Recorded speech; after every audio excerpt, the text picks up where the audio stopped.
Good morning, everybody. How you guys doing?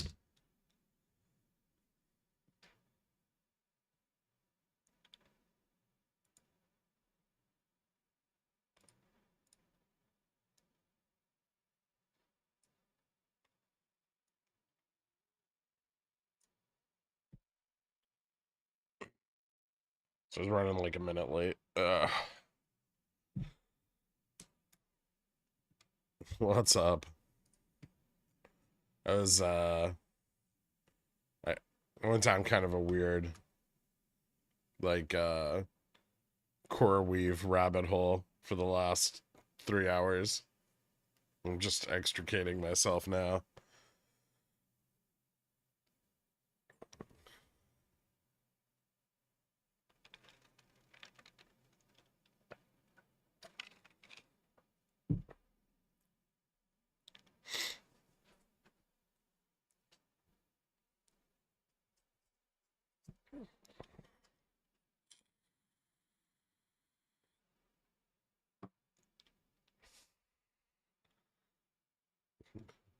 Salutations. Hey Jen. I'm super thanks for asking. How are the ladies next door? They're all right, I think. Can you look at Docu? It seems right. For what?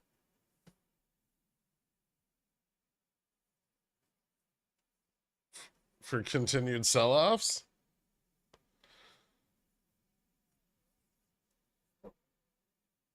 Yeah, I think I'm okay. For a long entry, it's cheaper. It got the fucking shit shorted out of it this last week. A lot of selling too, but kind of both. Did you find the AI Magic Cat down there in the rabbit hole? No, but I did find out that the CEO. So, some interesting shit that I came across is before Magnetar started like actively funding Coreweave, they were worthless. And then they threw like 100 million at him, and then like 200 million, and another 200 million, and then they got that loan for 2.3 billion. They were formerly known as Atlantic Crypto Corp,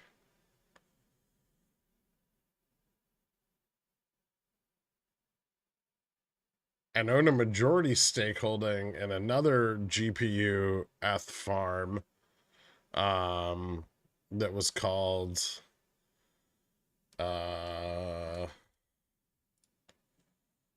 fuck was the name of that? Hold on. Cicerex.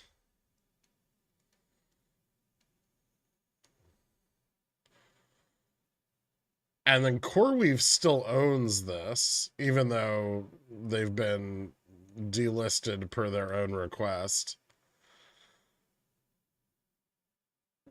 More interestingly, the CEO is the former manager of a nat gas systemic fund.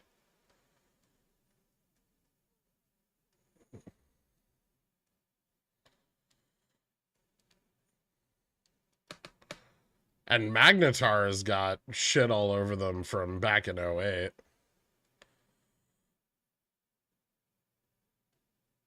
They were big pumpers of the CDO market. Nothing there is normal. Zaza pays.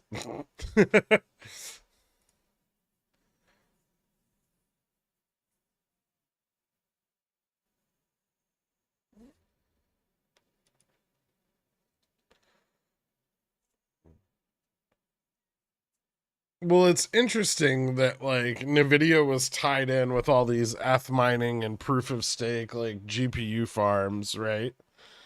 And now Nvidia's tied in with all of them all over again, but now they're all AI companies.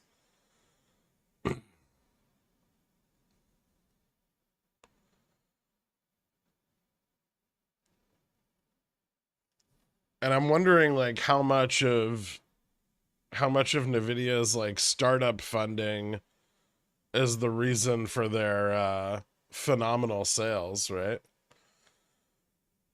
So I think what Jensen's doing is he's funding all these startups, and then those startups are, getting financial backing based on, their data processing and like cloud computing build outs, right? And then Nvidia is realizing all of the profits due to the startups that they're backing. So they're creating like their own demand for their product.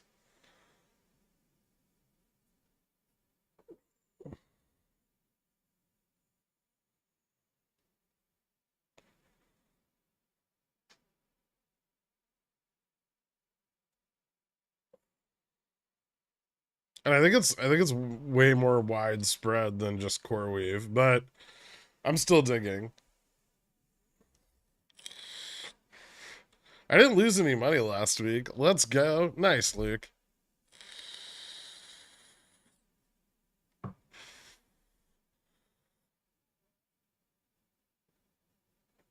Is that a bubble? That sounds like a bubble. Oh yeah. This is natural migration, obviously. Proof of work crunching to AI value. Realistically, proof of stake is never actually going to be fully realized.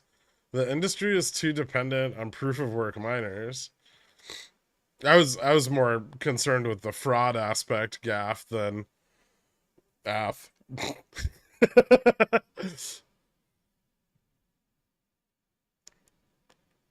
Also, I say again, that's a really big, thick green bar. Oh yeah, so this is like the range in which I'm usually willing to buy Docu. I currently have covered calls sold at 40 though. So if it doesn't hit that, I'm gonna get assigned. Big sad.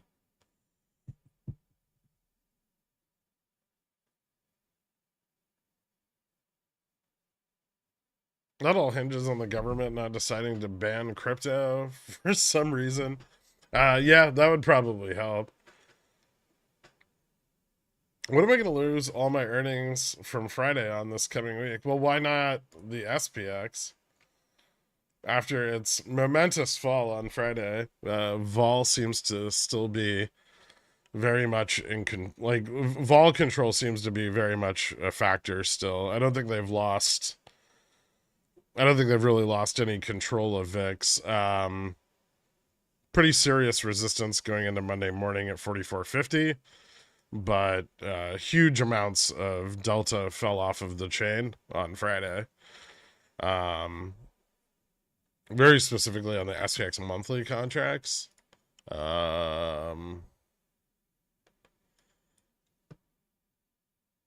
There was a decent shift in Vega risk, about 2 billion. Um, Dealer Delta rocketed from negative 1.86 trillion to 1.33 trillion. Usually that's pretty bearish, but generally over time. So yeah, we'll see. I mean, bot call delta fell off pretty hard. On the weekly contracts, it looks like lots of puts came in. Um, like maybe a lot more long put interest. So we'll see. Well, I guess we'll see tomorrow, or well, maybe even tonight, if we're gonna get any significant change. But we are gonna get the charm fall off from the weeklies into Monday, and then we'll see how low we drop into Monday, and if that's gonna set us up for any kind of bounce into the middle of the week as we head into the FOMC meeting. Right now, I would say it's probably possible that we move to test uh, delta neutral before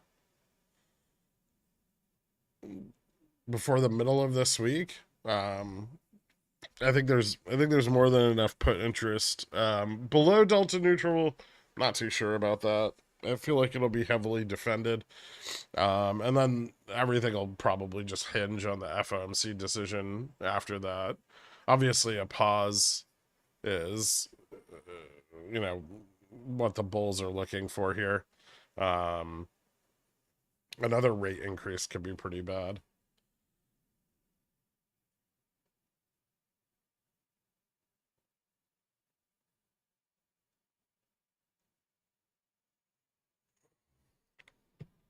I think futures continued to drop after market close. Well, a little bit after market close. Still sitting at that like 40, just below that 4,500 level.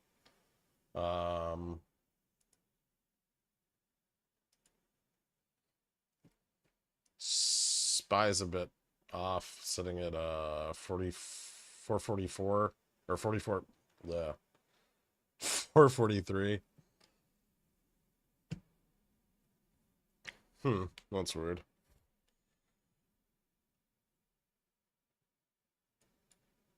I think fast gamma pulled down. Delta neutral moved way down. I think delta neutral now at this was kind of interesting. Delta neutral is now at 43.95 actually. And roughly 36 billion in charm fell off. So this is actually down here now.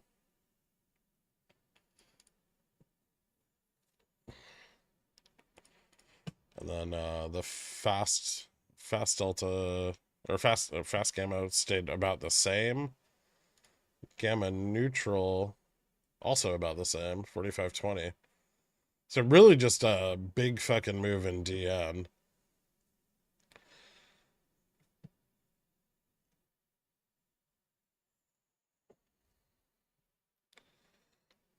Per your last short, I thought rate increase was bullish, pause was bearish.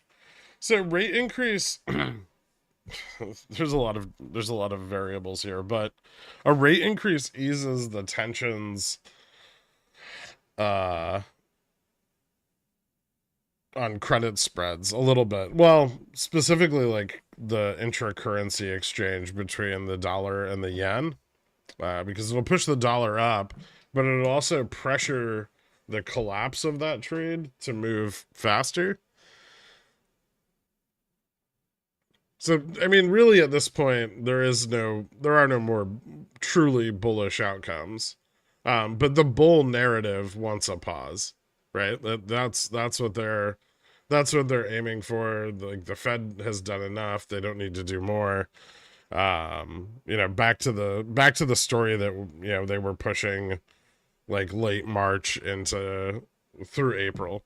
I mean, obviously, I don't think that's not really beneficial. A rate cut is going to push people into bonds.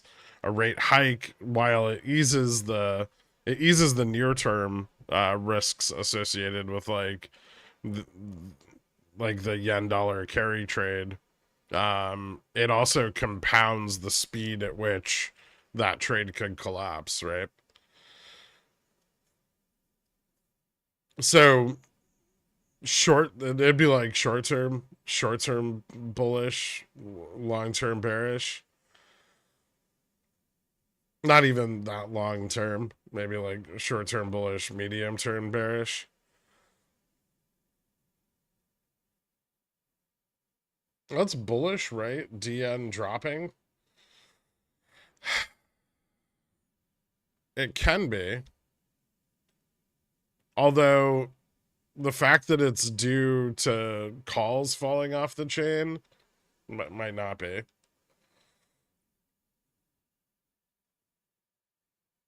Historically, big spikes in like dealer delta and big moves in delta neutral are pretty rare.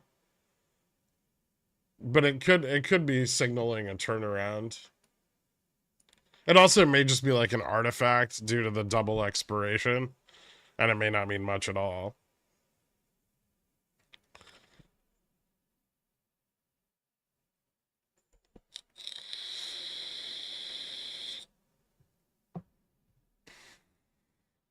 Is it wise move to sit out of the market for a day or two after such a big win in the other day?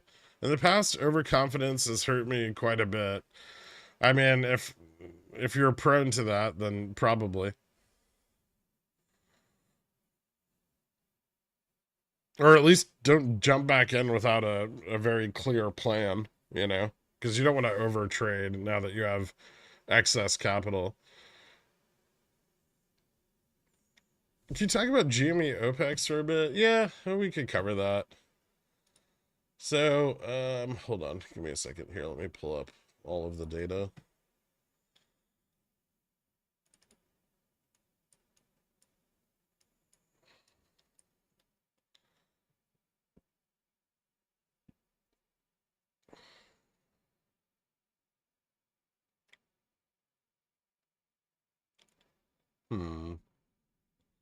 So it looks like we have a drop off in gamma neutral, delta neutral, and gamma max after the OPEX expiration, putting gamma max at about 2250. Options interest obviously contracted quite a bit.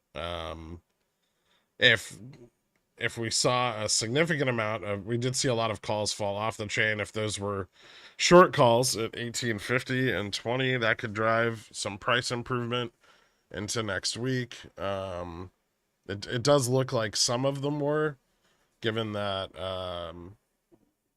Jesus Christ, the options data on GME is so awful nowadays. Yeah, so it it looks okay.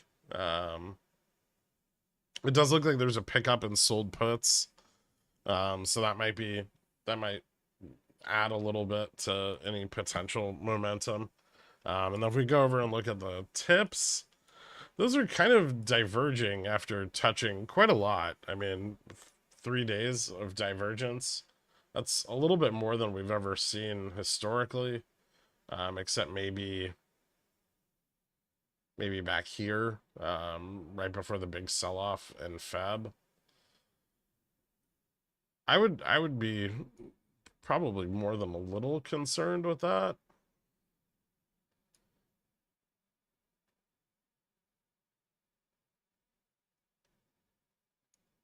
So I'm not a huge fan of that. Although that could be, you know, simply them shorting more instead, like through ETFs instead of turning to the lending pool, right, in order to keep the borrow rate down.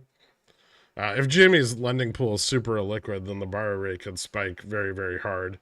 And they probably don't want to attract any attention to any kind of covering. But I mean, just remember that options interest is not what it once was, and it's kind of a piece of shit. So I wouldn't get too crazy bullish on it. I know there's some interest due to the movie coming out. That might add a little FOMO if it does run. But I would be careful. And if indexes aren't moving in line with this, that could be bad, right? Because it'll offer up additional liquidity.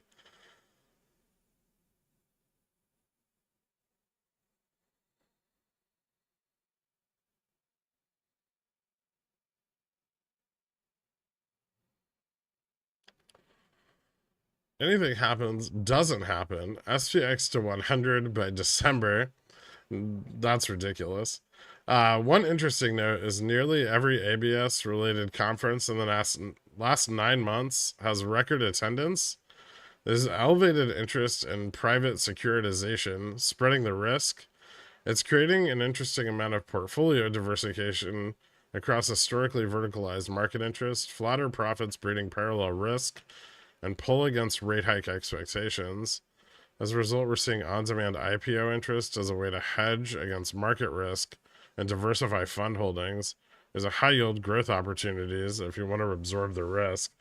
Yeah, but they're just dumping it all into like bullshit AI companies that don't generate any profits, nor probably will they ever generate any profits, right? That's going to be a problem. Like Coreweave.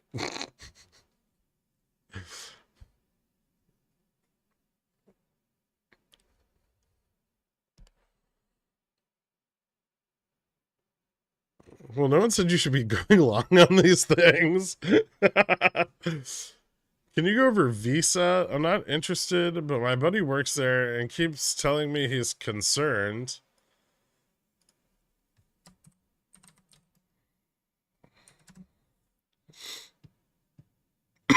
Well, okay. Yeah, I guess I can see that. They're doing an offering. Well, so the recent drop seems maybe due to the offering they're doing.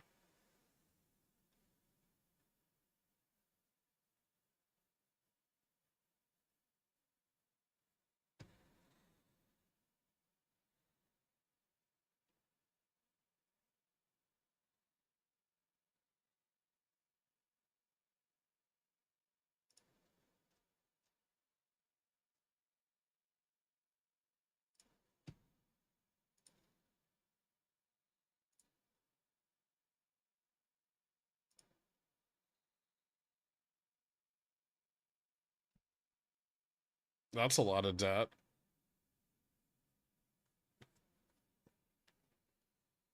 What the fuck happened there? Where did they find all this debt?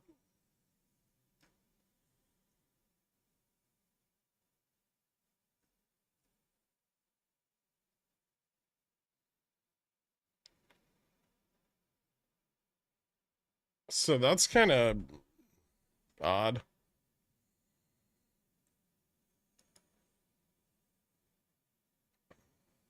Why is it showing 11 billion? 200% increase in their debt?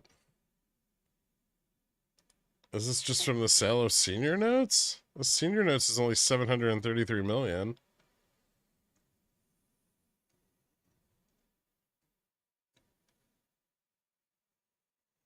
Two of their satellites failed and they're waiting on insurance payments.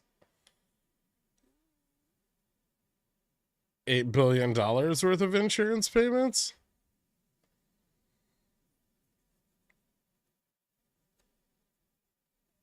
I'd argue that it could take a little bit more time until the startups fail. Sure.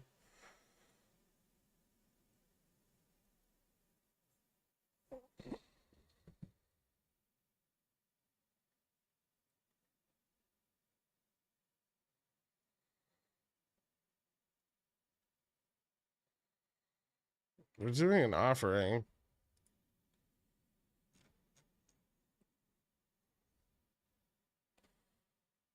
They're doing an $8 billion fucking offering? 4 billion? That's a lot of money. All right. Well, that's probably not going to be good in the short term.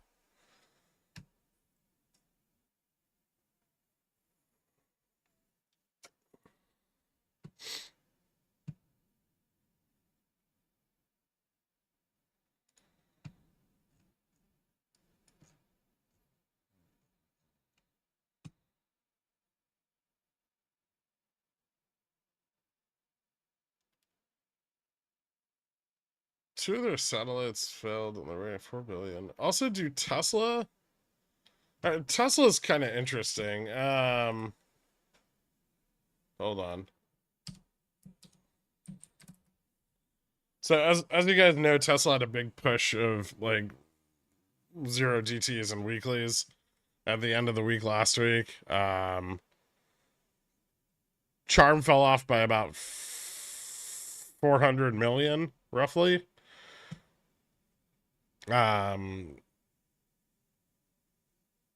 Looks like options interest is continuing to contract, and dealer delta dropped to negative 67 billion as of Friday. Tesla's probably ready for a more spectacular move to the downside, especially after it almost tapped Gamma Max on its recent push up. I think GN about 260 to 250 here. And Delta Neutral fell off really, really hard, but that also seems to just be maybe a result of the expiration. But it does not look good. I would say that this is probably topped out. I would look for a break of 71 to confirm downside, but we might see a move back to like 266, 261, maybe 250. I guess 250 is probably not out of the question if the indexes are also dropping.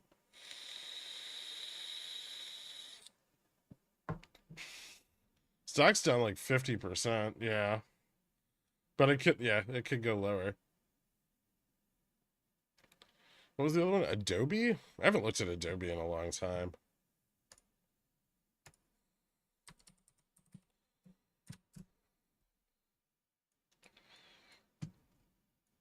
Well, it's clearly popular that, or obvious that earnings wasn't very popular. I don't know how influenced by its options chain Adobe is. At least historically. I found that it's kind of one of those where most of its price action is predicated on, share buying and selling, like Lily.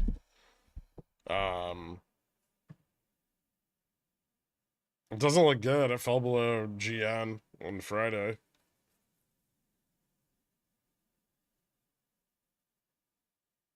Short dated interest is falling off to the options chain. That'll probably continue down as well.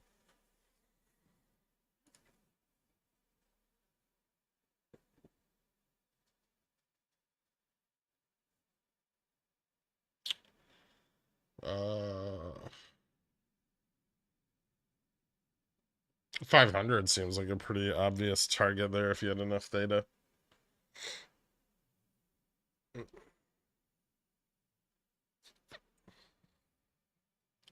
Stock's down 50%. Seems like it may be priced in. I've never looked at the company, so I don't know its market cap, but woof, what a drop. Yeah. So much for probably just DRS. I heard that's how we get the price. That's how the price gets bumped. It's just that easy. Yep. Did you cover top already? My bad. Was busy getting pumpkin spice while UGG shopping. I didn't cover top. I don't think I care about it. It might run. If Russell's stable. Maybe like Tuesday or Wednesday. Something. I don't know. I expect Monday we're probably gonna move down a little more. Or at least stagnate after the big move on Friday. Tup's kind of interesting, although historically it can get more illiquid than it currently is.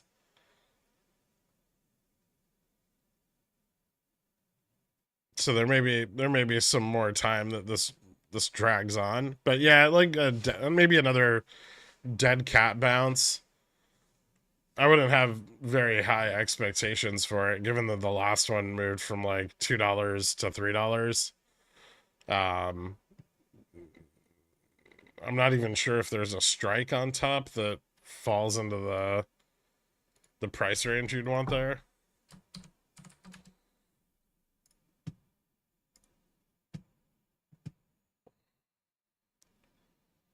I guess maybe 250.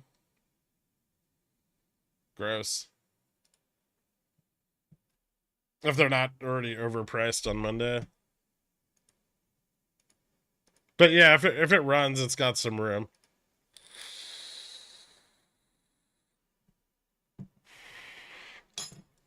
This was kind of the ETF FTD period on this little run here.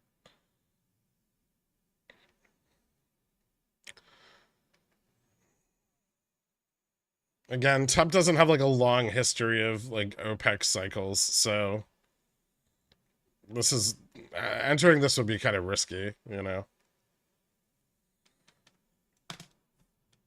The chart's blurry. You're blurry. The chart's not blurry. It's fine.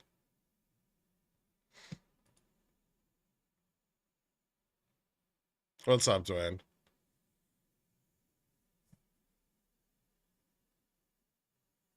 That's on Netflix. Netflix looks like shit. Netflix got fucking hammered last week. If it breaks down below this resistance, it's probably gonna go like back down to the 350 range. I sold some out of the money bull put spreads on Friday. Oh, that's awkward. Yeah, Netflix has been getting hammered, and as far as I know, short interest has been picking up pretty rapidly to the downside. Their projections were not good. Um,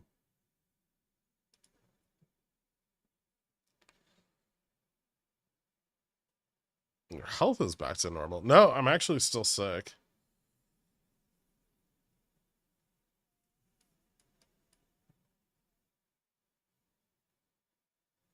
But it's just like a like end of summer cold. It's nothing serious.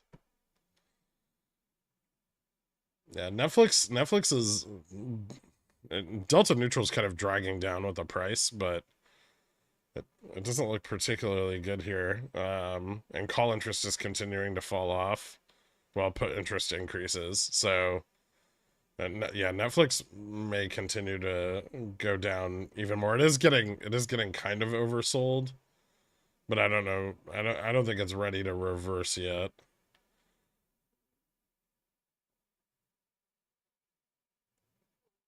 Thoughts on HE?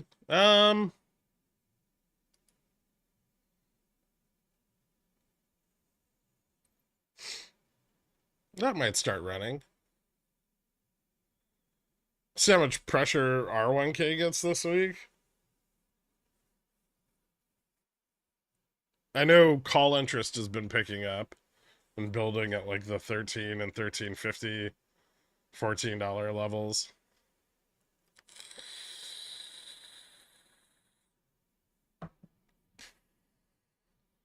Was shorting on Siri Friday. Any chance of an OPEX run? Maybe. This is kind of what we were waiting for. I mean, you guys are asking about all the meme stocks. Either they'll run or they won't, right? Siri, I mean, is very liquid. So I would say it's the lowest confidence out of all of them. BTC to 100K by next weekend? Unlikely.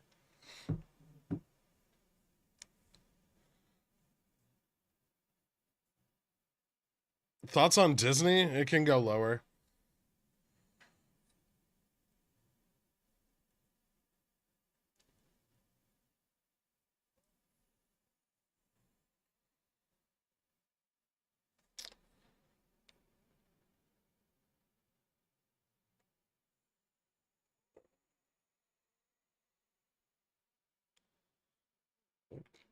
Getting pumpkin spice while UGG shopping? Oh, Jesus.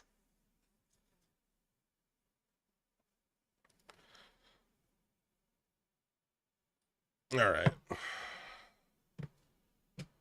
Yeah, so I mean, I don't know what Siri's gonna do. I have 5, 6, and 7 leaps on it. It might run.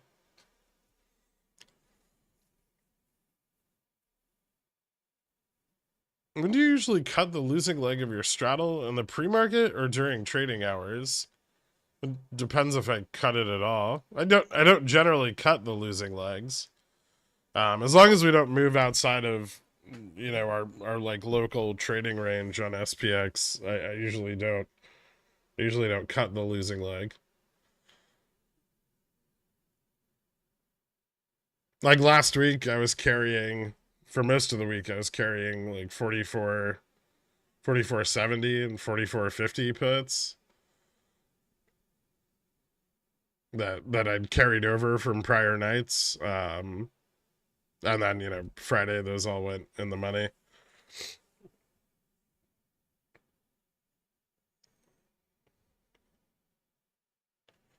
Excited about anything this week? I mean, we have the FOMC meeting, so that's pretty cool. Anything else I'm excited about, I'll write about tonight. But Not particularly. I think Apple's going to continue down. I think Tesla looks pretty good to continue down. Mag 7 dumping will probably help ease some of the like dispersion trade pressure. And so we might start to see vol flow back in. Vol's still very cheap, so obviously, you know, that cheap supply is worth picking up. Or they're still very much in control of vol and will stabilize and bounce. I mean, we'll find out going into tomorrow, but a little bit going into tomorrow. I think tomorrow still has some negative momentum. If that persists throughout the day and we hold a downside range, you know, under 44.50, then I think it's possible that we could see another big move tomorrow.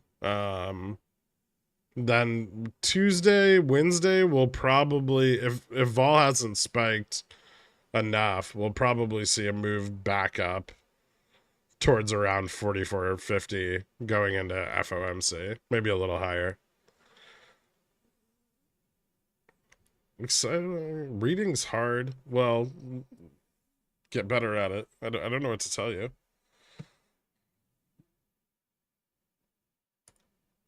Baba looks ready to break down through resistance. That one's kind of fun. I know some of you have been in it for a while, but some of you may not have been. Meta, I'm still not too sure of. Oh, and Nvidia has moved into a pretty bearish range here. The downside here is pretty open after like 435 all the way to like 420, or maybe even back towards like 400. And the options chain on Nvidia does not look bullish at all. So that may continue to break down, maybe even like down here to the lower end of this trend, which puts us, yeah, roughly around 400. Airbnb, it's still maybe too soon.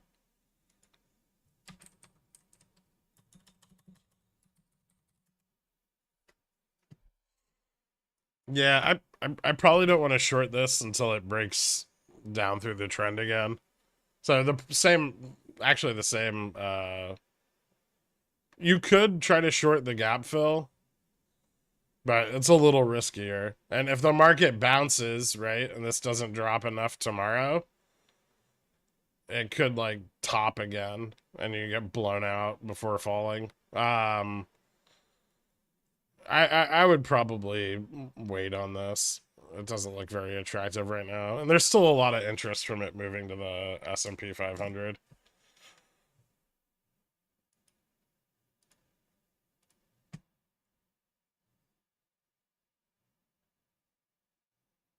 The volume Friday was fucking crazy, though. Let me see how the options chain looks on that.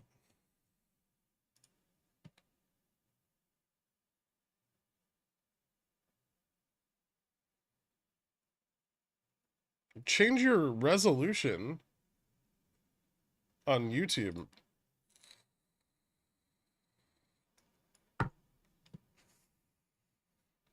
All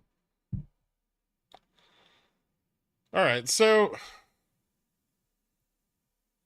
I guess if tentatively you could go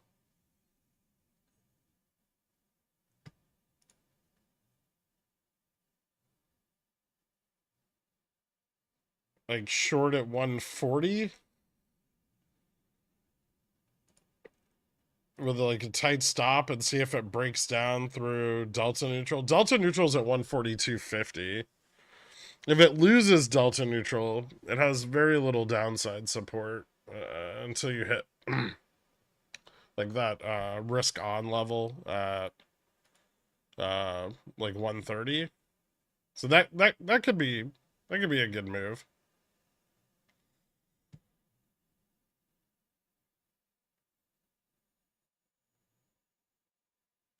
How far down did SPX need to go for you to think, okay, the large correction we expect is really well underway?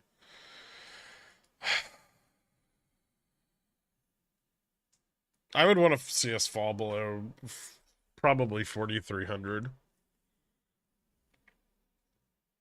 Vega risk is pretty high. I mean, most of the shorter term Vega risk is at 4,400. So 4,400 is a big signal. If we were to lose that in a substantial way, but 4,350 and 4,300 are also pretty stacked. So I would say 4,300 would really indicate like a shift in market trend, like a major shift in market trend. Because at that point, we'd have to see a lot of the Vega risk on the chain pulled back. And those losses would be realized at that point. And yeah, I think structurally that's where it's the breakdown is most important.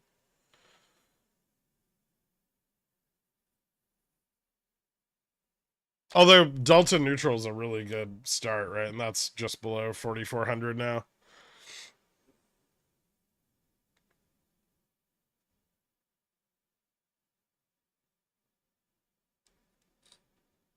What can you say about Apple? I have some cheap October 200 calls. I suspect too far out of the money now after the big drop. I think Apple looks like a pile of shit. I don't think they make as much money as they used to. I think they were very clear on that, and I don't see any significant potential for their new product line. So yeah, I mean, while people stay eternally bullish on it, I don't think it's coming back to all-time highs anytime soon. I'm currently short Apple, quite a bit.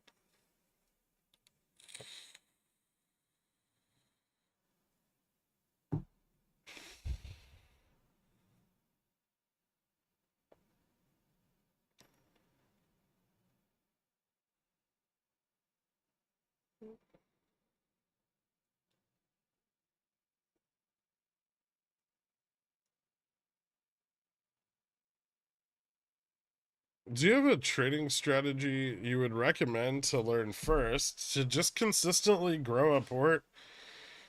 I'm not sure where to start, and I want to quit gambling. Thanks. I mean, the fastest way to grow ports is usually scalping, which is kind of like gambling, but with defined risk. Um,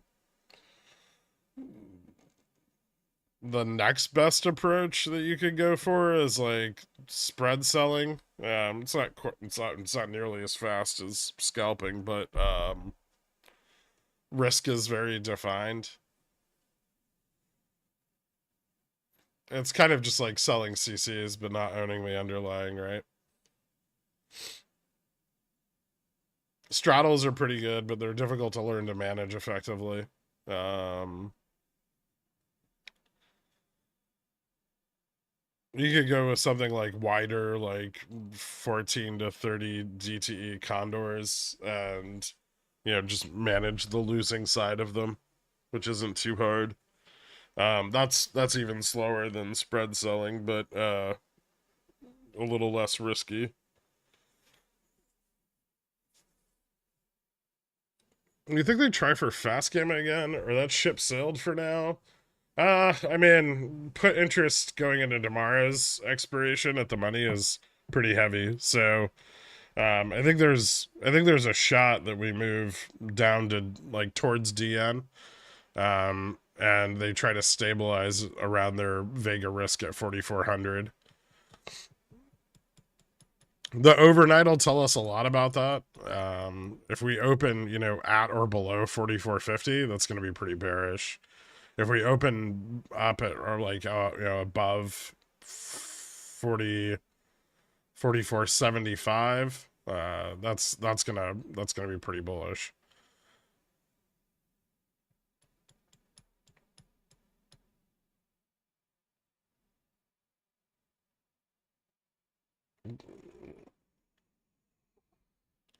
In other words, Pepe means sell all of your Apple immediately and tell everyone else to do the same so his puts will print. I mean, I don't think they're in a very good position. I think Like the options interest has been dying off, which is it's very slow, but once it does, Apple tends to drop pretty quickly.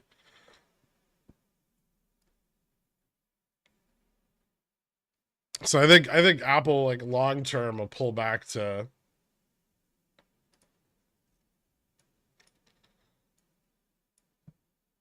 yeah, maybe a pullback to like the 160, 150 range would be fairly healthy.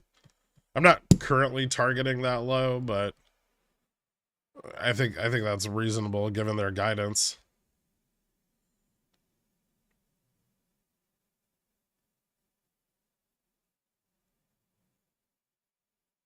Anything eventful coming up with the carry trade, or as I alone call it, Operation hashtag Yen Pop? um, yeah, actually, there's a couple things for BOJ this week, I believe. Give me a second. Obviously, the FOMC decision has some effect. I believe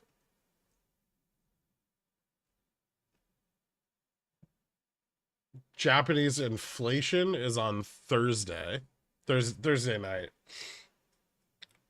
So their core and like I think their CPI is coming out.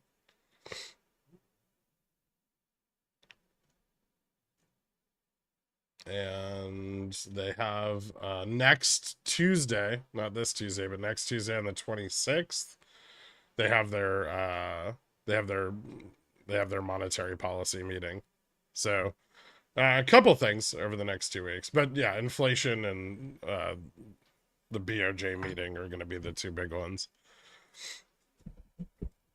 Right now, I mean, yen's sitting at what?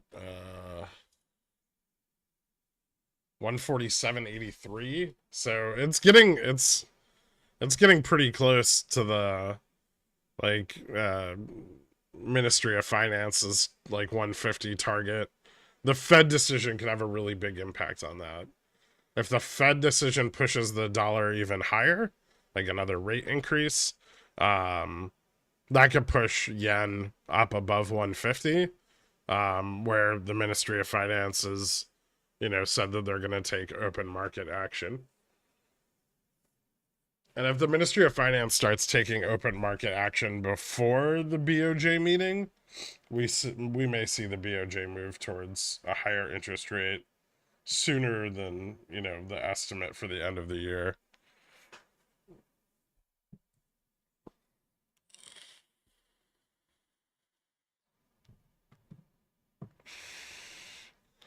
So basically, bears need to take the wheel, or we see a profit-taking bounce.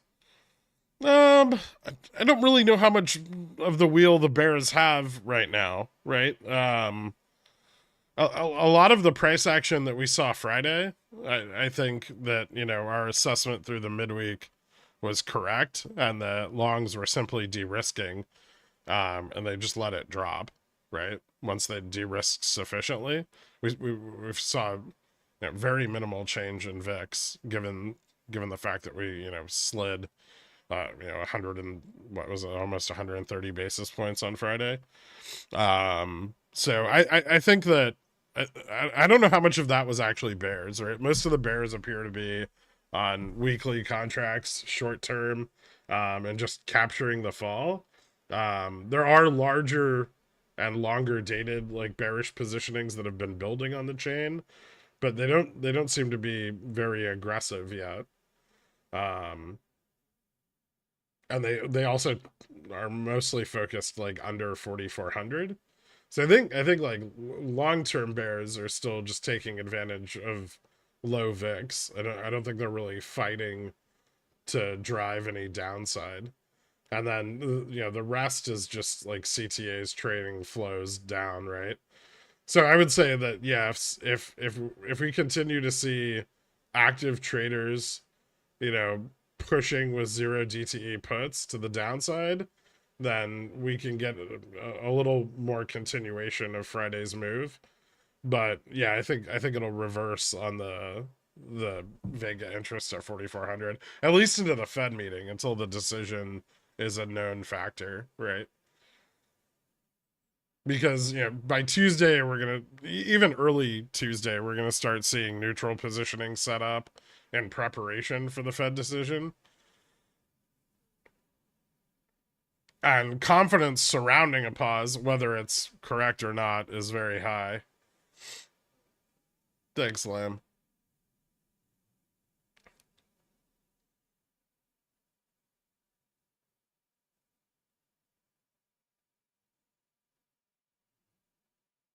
Can we drop to 140 on what? Apple? That's a fucking bit of a reach.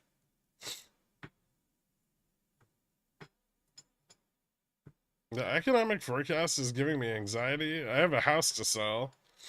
As far as I know, houses are still selling. They're selling about, according to Lennar, they're selling about 10% lower than they were in 2022, but they're still selling.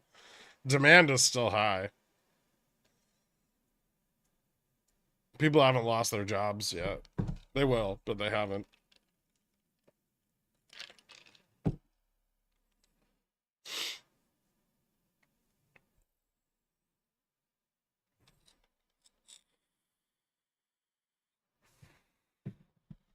All right, let me see what Dork and JFresh are up to.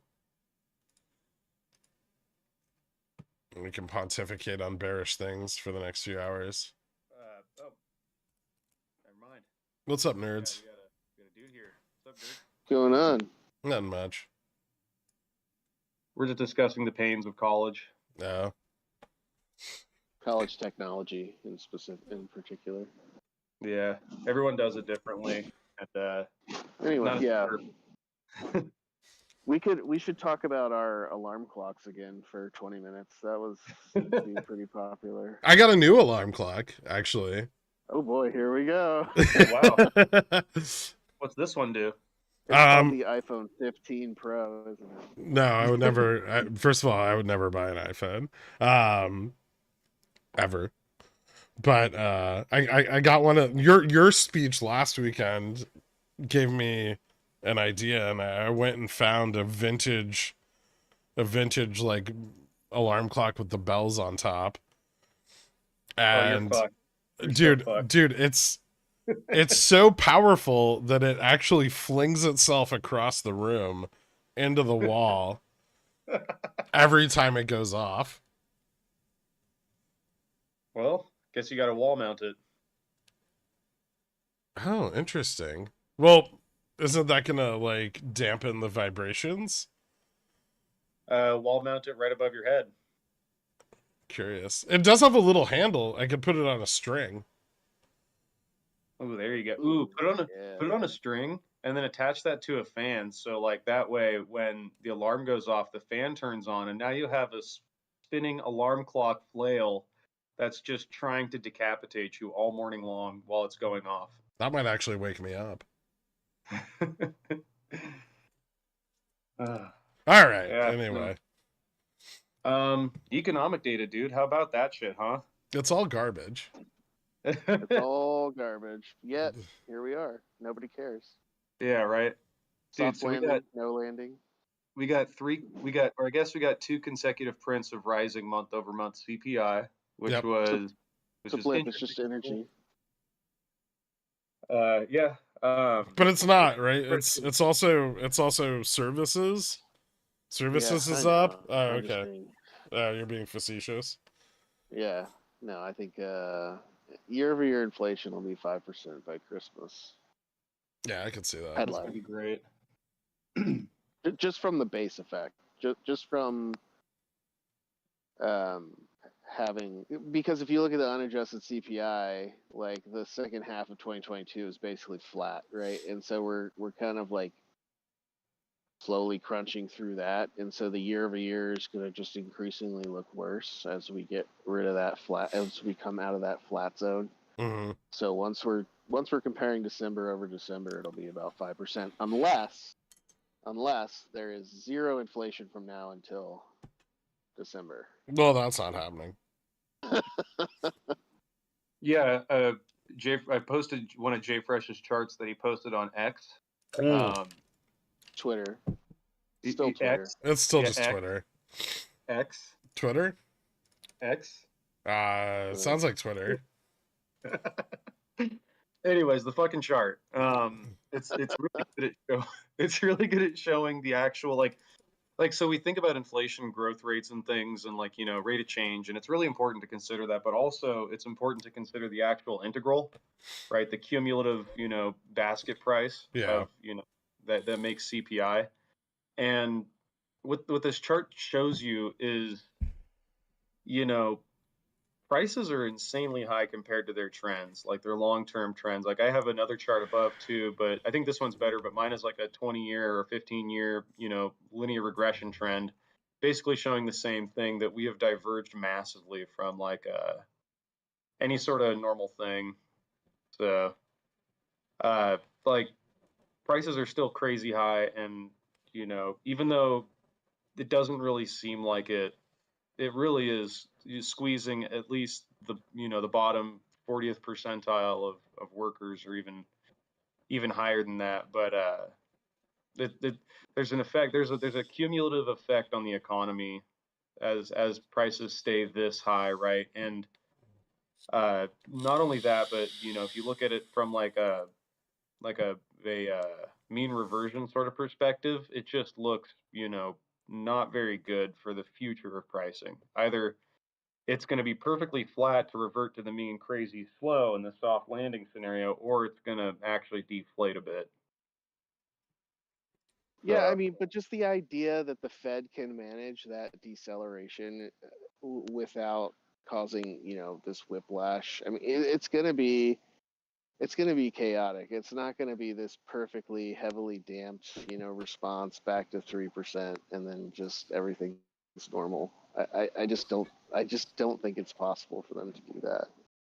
No, and it's purely based on the reaction function. I mean, if you think about it, like they're always going to be late in their reactions, which means that they're always going to act like an underdamped oscillator.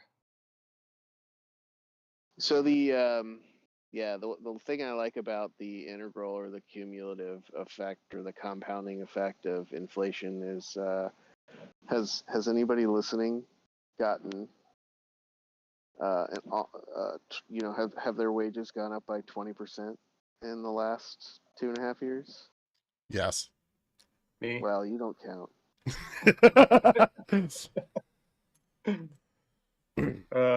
But I looked at mine. Mine have basically tracked, right? Mine are about that. But Gaff says no comment, which means yes.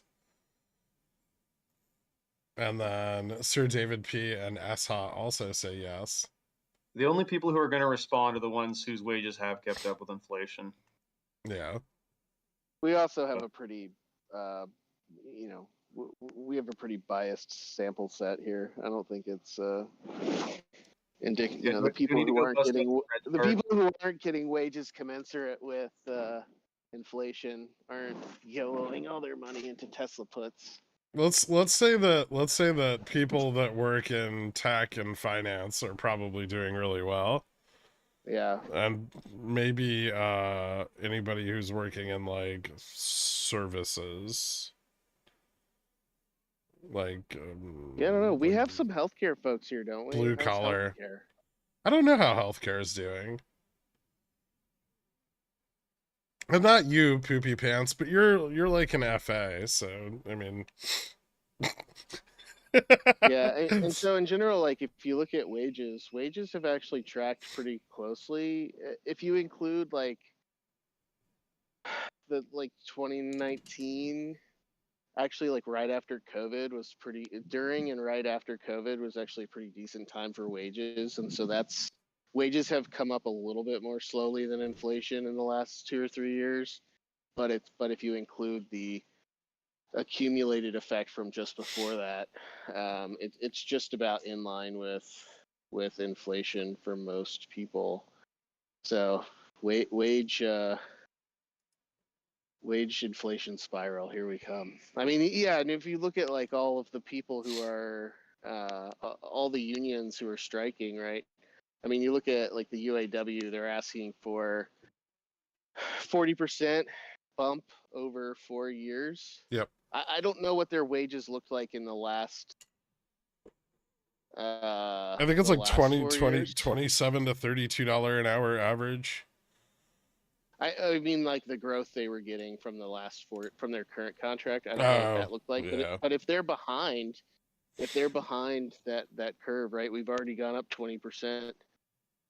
If they're behind that, then I could certainly see why they're asking for that. But the other interesting thing is that they're asking for a 4-day work week, so more wages, less productivity. Yeah. And I think that's what's really that's what the auto companies don't want to hear. I think probably if they just wanted those 40% wages, they might be able to get it, you know, considering they're willing to strike and do all that. I don't know that they're going to get both of those things, It'd be crazy if they because do. that's I mean, it's a hard pill to swallow, because you know, I've just been trying to look at the revenue growth of these auto companies over time, or sorry, the earnings growth. And it's been sort of a bumpy ride, right? It's not clear to me that their earnings are like shooting away long term, right? I mean, in the short term it is, because they stopped making cars during COVID. Yeah. Yeah. So yeah, if you just look at like from COVID to now, it's going up. But if you look at like revenues and earnings compared to, you know, like 10 years ago, they're like the same. There's like no growth.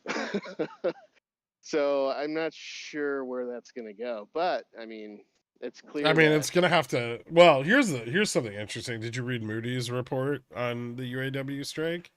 I did not. I Oh, would if love to they're hear if about they're it, if they're willing to, I mean, basically the conclusion was that if strikers are willing to strike for 3 months or longer, um, they're gonna have a serious effect on credit liquidity for the major automakers. yeah, that's a. I would So I would a have guessed it'd be a less shorter than that. a less than 3 month strike isn't going to have any substantial effect on their credit liquidity, but more than 3 months will. Hmm. So That that'd be seems interesting. longer than I anticipated. I Also, guess, if you're yeah. part of the UAW, don't forget that you can get a $500 a week picketing pay if you participate actively in the strike. Yeah, I mean, that's part of the benefit of being in the union for negotiations, is they have pay for Yeah. strikers. Otherwise, it wouldn't work, right? Nobody would strike because they couldn't afford to live. Yeah, no, I mean, I think it's interesting because this is a massive union, and it's getting a lot of publicity, and they're asking for more pay for less productivity, and if that starts catching on,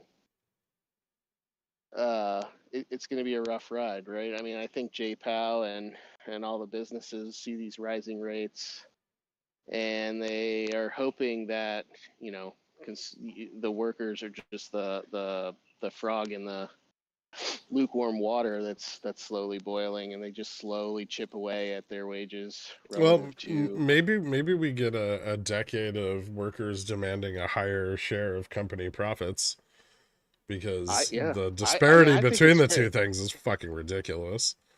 I think it's great. I think it absolutely should happen. You know, nobody in charge wants it to happen, because that means their equity, all of their equity and their hard assets are going to plummet in value, right? Yeah. Because there's Well, yeah, not it's there, a exclusive effect. which, you know, ultimately for workers who, you know, don't have most of their wealth tied up in all that bullshit, great for them, you know. Then they can start to afford some of those things. True. Yeah. Yeah. But anyway, that's something that I'm really looking at, because you know, I was dicking around with the M2 money supply and the velocity of money, because I saw a lot of people starting to talk about M2 money supply. A lot of it was on Twitter, so I don't know. You know, you kind of get sucked into this little microcosm that doesn't really matter. But I thought it was interesting because people on Twitter are talking about, oh, M2's going down. That hasn't happened in like 100 years or something like that. It was, the last time was like the Great Depression, and look what happened, and everything was so awful. And look, M2's going down. It's gone down by, it's from the peak. I think it's gone down by like 400 billion, 500 billion, something Yeah, like that. it's It's gone very down little. roughly at like 80 billion per month since the peak. Which I think is mostly a function of quantitative tightening by the Fed. But the interesting thing is that the velocity of money has increased, and that increase in the velocity of money has propelled the overall momentum of money, which is essentially nominal GDP, ever higher, right? Yeah, So I'll pull up your chart for it. and it's really interesting because and the chart I have is year over year, so it never dips really negative. So the raw data is extremely noisy. I smoothed the hell out of this. This is definitely a chart crime, but it does show the overall trend of what's going on there. But yeah, so you have money velocity is increasing while the total supply is decreasing. But the interesting thing is that the velocity of money is still well below what it was pre-COVID, right? It's something like 1.25 or something right now. Mm-hmm. And pre-COVID, it was over 1.4, which is essentially says that all of the money in the economy changes hands 1.4 times a year, right? Yep. So right now, all the money in the economy is changing hands 1.25 times a year. If that rises, so if we continue to only drop the money supply by about 80 billion a month, which is roughly in line with the Fed's quantitative tightening is 60 billion a month, I think, 66, something like that. If they don't tighten that faster and we continue to grow the velocity at the rate that we're growing, over the next year, the overall momentum of money is going to be over 11% higher than it is today, even with the decline in the M2, right? And if that's the case, we're unless we get like 9% improvement in productivity, that's a massive amount of inflation that's occurring. That's a huge amount of inflationary pressure. And so I look at these strikes and I see a future of less productivity, higher costs. And we're on a path already just with the current increases in productivity of something like 9% inflation. I just don't see how that ends well, right? I mean, the only way we could get out of that, there's two ways to avoid that. One, increase productivity by 9%. Not going to happen. No way. The other one is to slow the velocity of money, either by increasing the rate at which we destroy M2, so faster quantitative tightening. Probably not going to happen. I mean, it's pretty clear in the last 6 months that Jay Powell has no balls left, and he's just kind of winging it. I think everyone believes he's done enough, and so it's not really going to blow up in his face too much if he's wrong, right? Yeah. Nobody cares. The only other way is to slow the economy is to crush it, right? So I guess he's going to keep raising rates and hope it blows up. But I think the most likely scenario is that the economy is going to continue growing hot, and prices are going to rise. And I mean, at what point is it like the political pressure going to shift from, like save the banks to kill the hopes and dreams of the poors?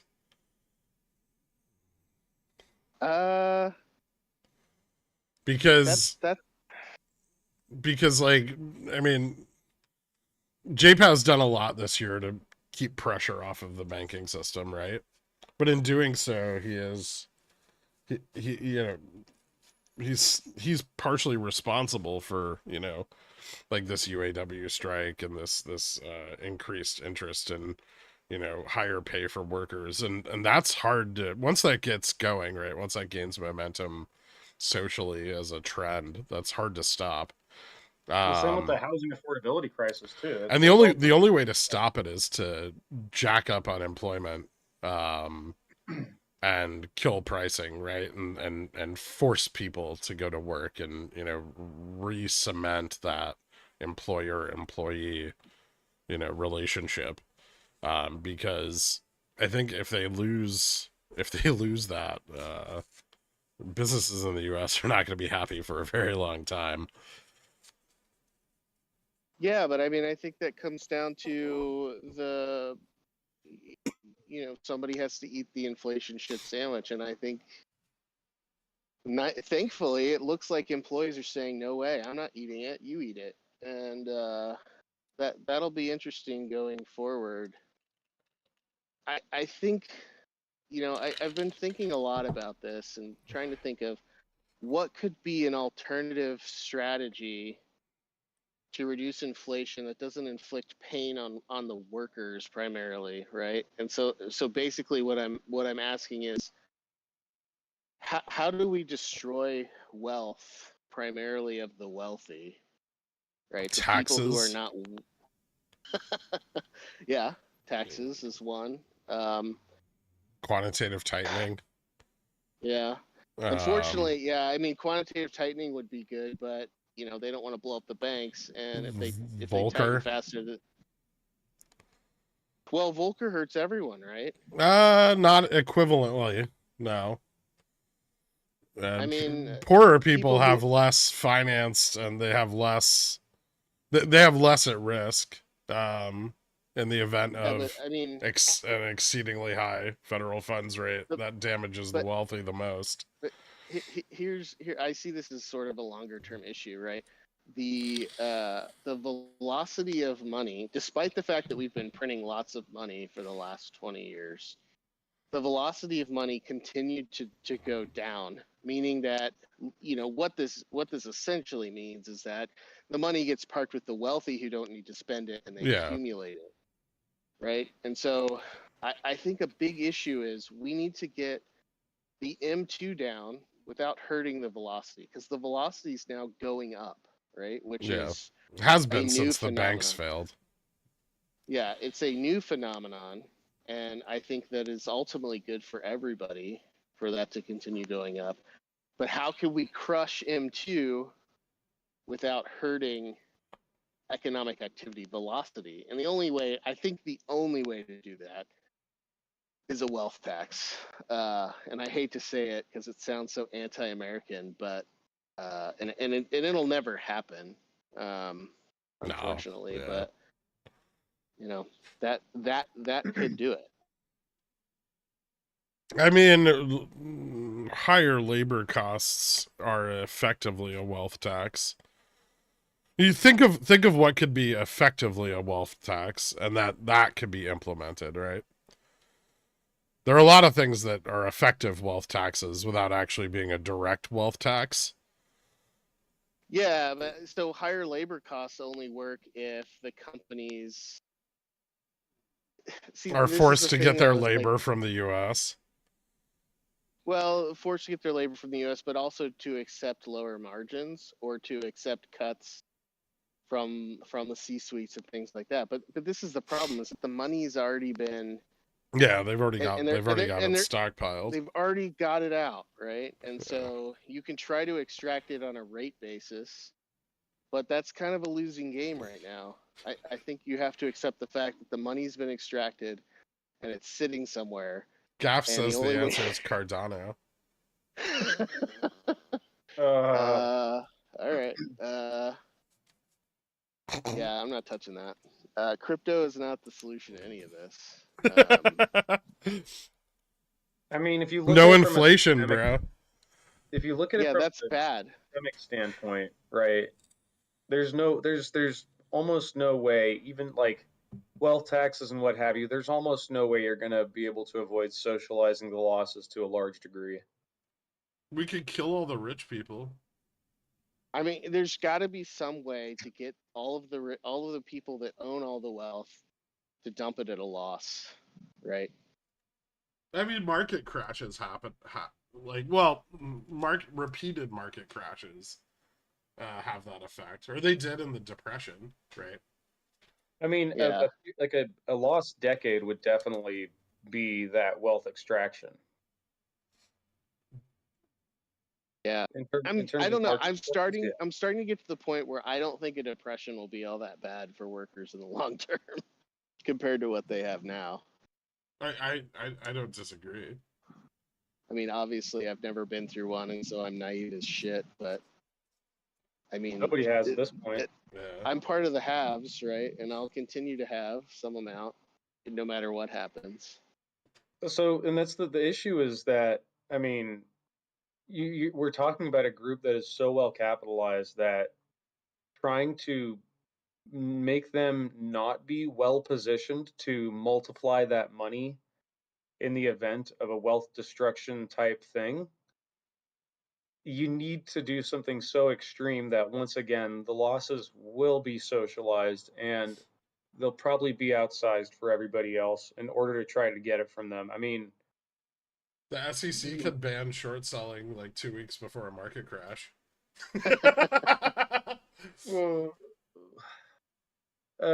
like the only way to do it would be some sort of crazy draconian sort of law. You need you need a unanimous decision from the populace, which is never going to happen.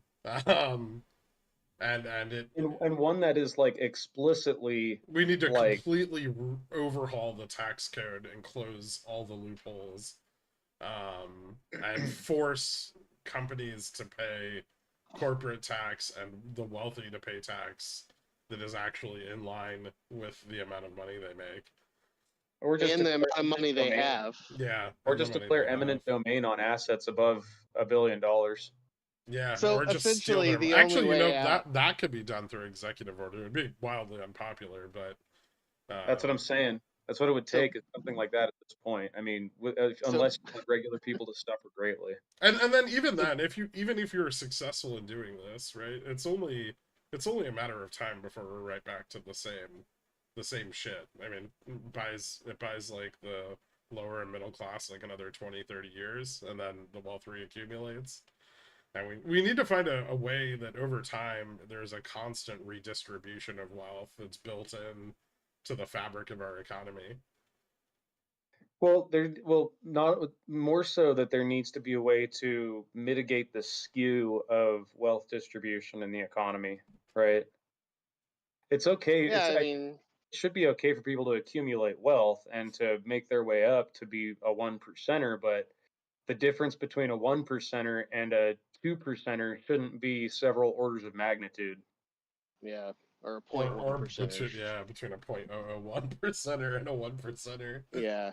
Yeah, I mean, exactly. at some point, this is obvious. The point is that changing the tax code isn't changing the tax code just on rates of wealth accumulation aren't going to solve the problem because the wealth's already been accumulated, right? Yeah. So obviously, you could have, a progressive tax system that's extreme enough that at some point, even as extreme as every dollar you earn above some amount goes away, right? But also, having some tax that is based on your total net worth, mark to market. See, that's hard to. That one's really hard to. It's hard to implement. Yeah, it's really hard in practice because what'll happen heading into tax season, right? What'll happen heading out of tax season? I mean, you just introduce so much volatility into every asset class when you do something like that. Which I mean, the long and short of it is, productivity is not going to go up meaningfully in the next year. Unlikely, right? If the economy stays as strong as it is today, the money momentum will go up. We're talking like 11%. And if wages continue to go up, well, wages will have to wages will go up because productivity won't go up. So wages will go up with that, and inflation will go up, right? And there's really nothing at this point short of just like crashing the economy. I don't see that there's anything JBal can do to fix that, right? I mean, whether or not he raises by 0.25 this week is sort of irrelevant in terms of the macro environment going forward. Nobody gives a shit anymore. Like, the economy handled it. Unless he's willing to start raising again by significant amounts, I just don't see that this week will matter in terms of the long-term macro. I kind of agree with you. I think it matters in some currency pairs. It'll matter for yields a little bit, but he's still unable to create the demand for mature securities that he needs to. And I honestly think at this point he's just trying to raise rates until someone buys 30-year bonds. Yeah, Like, until you can find be. active buyers of 30-year bonds, like he's just gonna keep raising 0.25, every month or every other month, right? And that could drag on until 2024, 2025. Maybe he hopes he'll just be out of office by then, and he won't have to fucking worry about continuing with this. But yeah, I mean, or the Fed could really push all the money into bonds. I mean, they have the power. And that'll reduce supply in the sense that it'll be off the table for some time, right? But and then trickle in over time as those bills mature, right?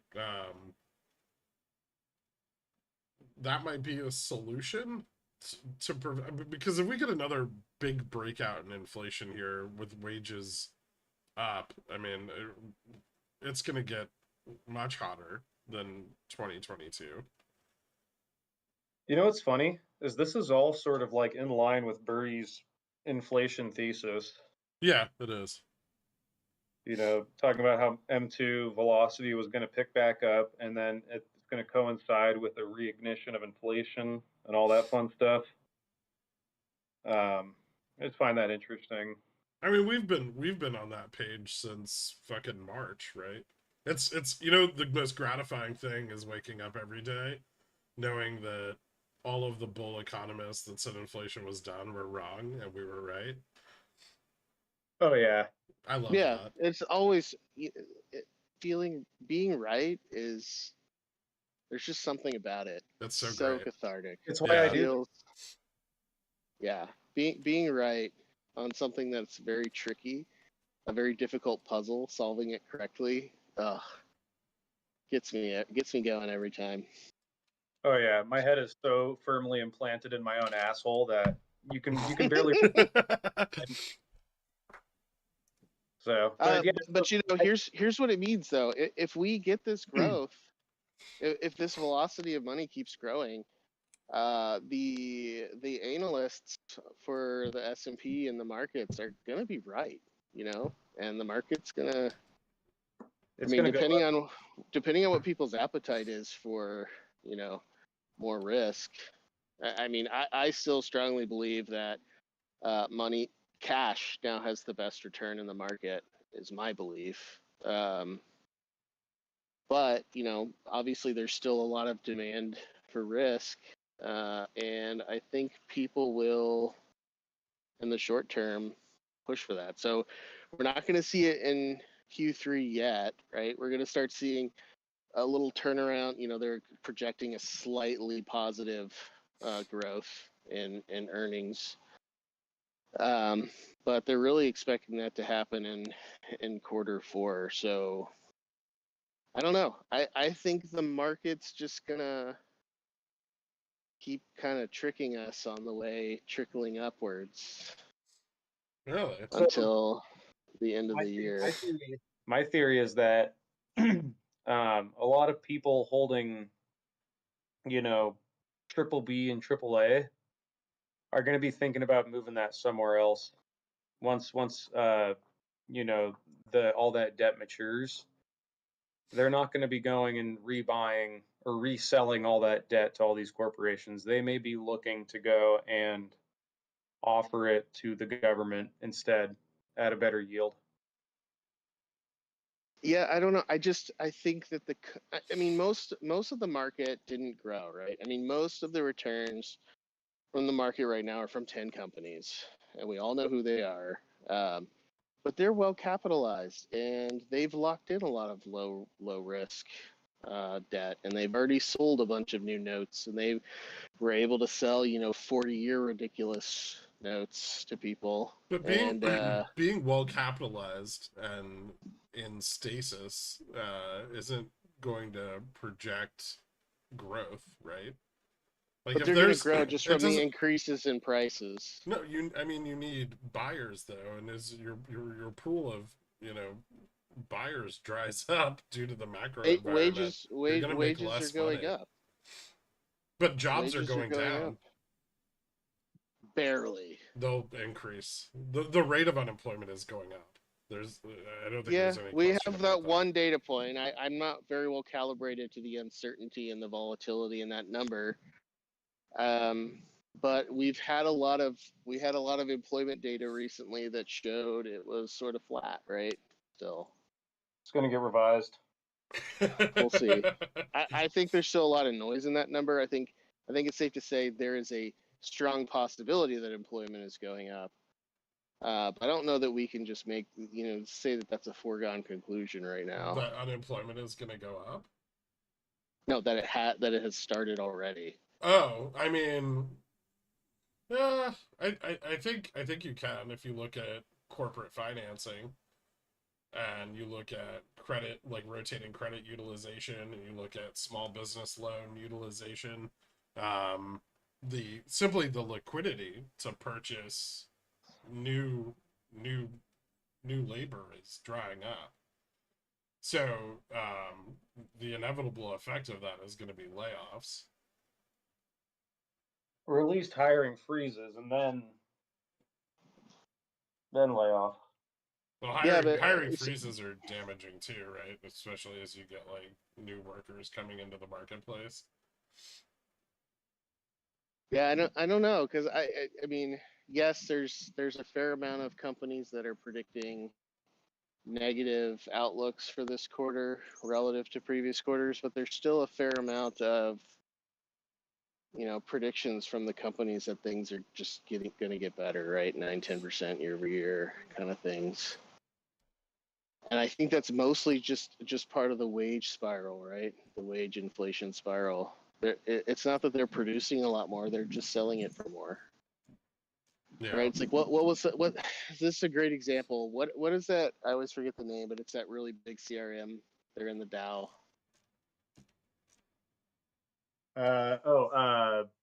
Fuck. They're just called CRM, aren't they? It's Salesforce. Salesforce, that's it. Yeah, like so they had done layoffs, like right. The last year or early this, I can't remember when it was, but they had already done a fair amount of layoffs. So they got their costs down while they started raising their prices, right? And so they were able to keep their earnings up, right? And now they're saying we're going to just start hiring all these people back again, right? So they're at a point where they're hiring, right? And what is most of this increase in earnings coming from? It's not that they're getting like a ton of new clients.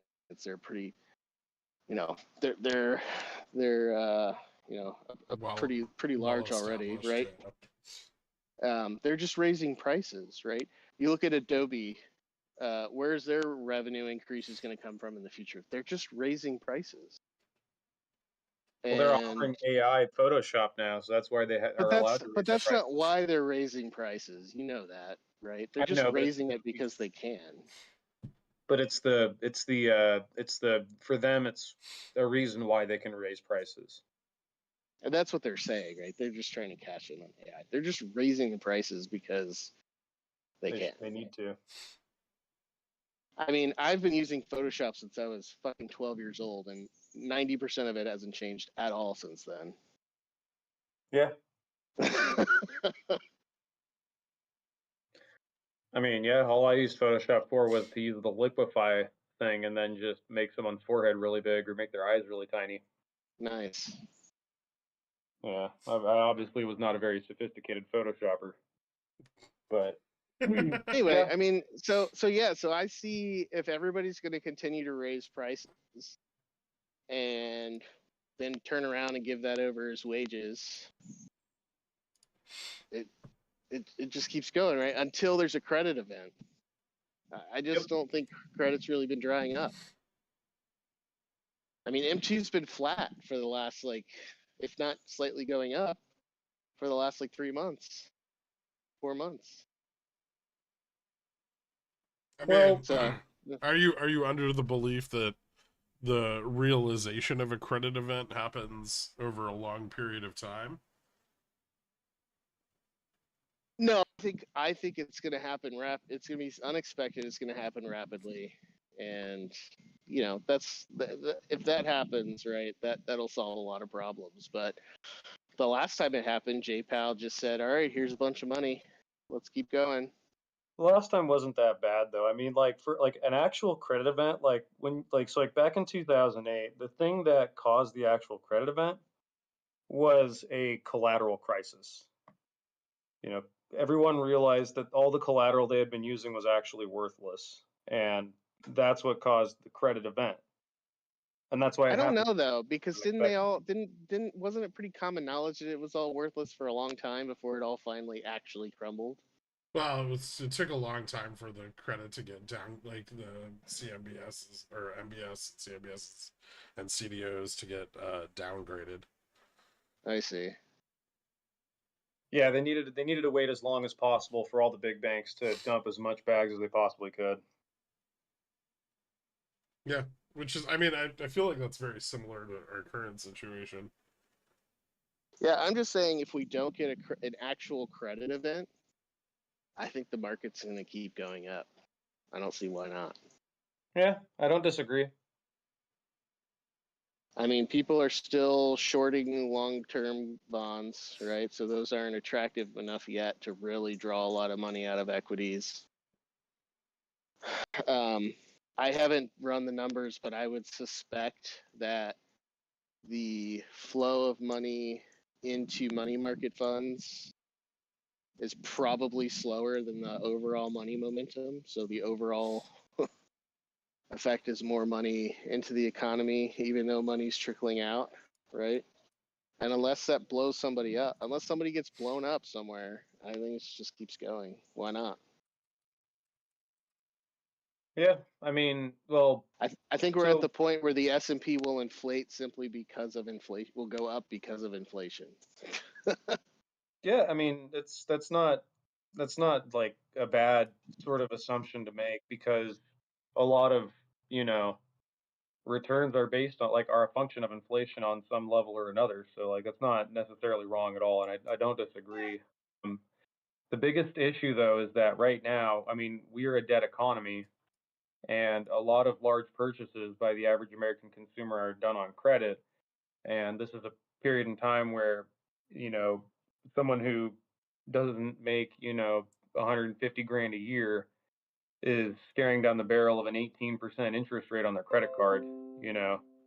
So there is a risk that the ability to make large purchases goes down, right? And with that, the pricing of those assets stagnating. Um, and That's how that necessarily leads to declining earnings is, second order effects, but there are going to be effects, right? A lot of bank valuations are, pretty closely tied to asset valuations. So if the housing market doesn't recover, and those asset prices stall, then banks are going to have to rely more heavily on alternative means of yield, right? Which would be investment activities, and that's about it, really. Like they just have to take the money and make it go in a circle as fast as they can to try to generate the yield that selling homes does. And even worse so if the prices of homes don't go down to an affordable level, right? They're not going to get volume on their loans. Um, it's just there's ways for the market to go down, not because of a credit event, but somewhat tied to a credit event and could potentially lead to a credit event eventually.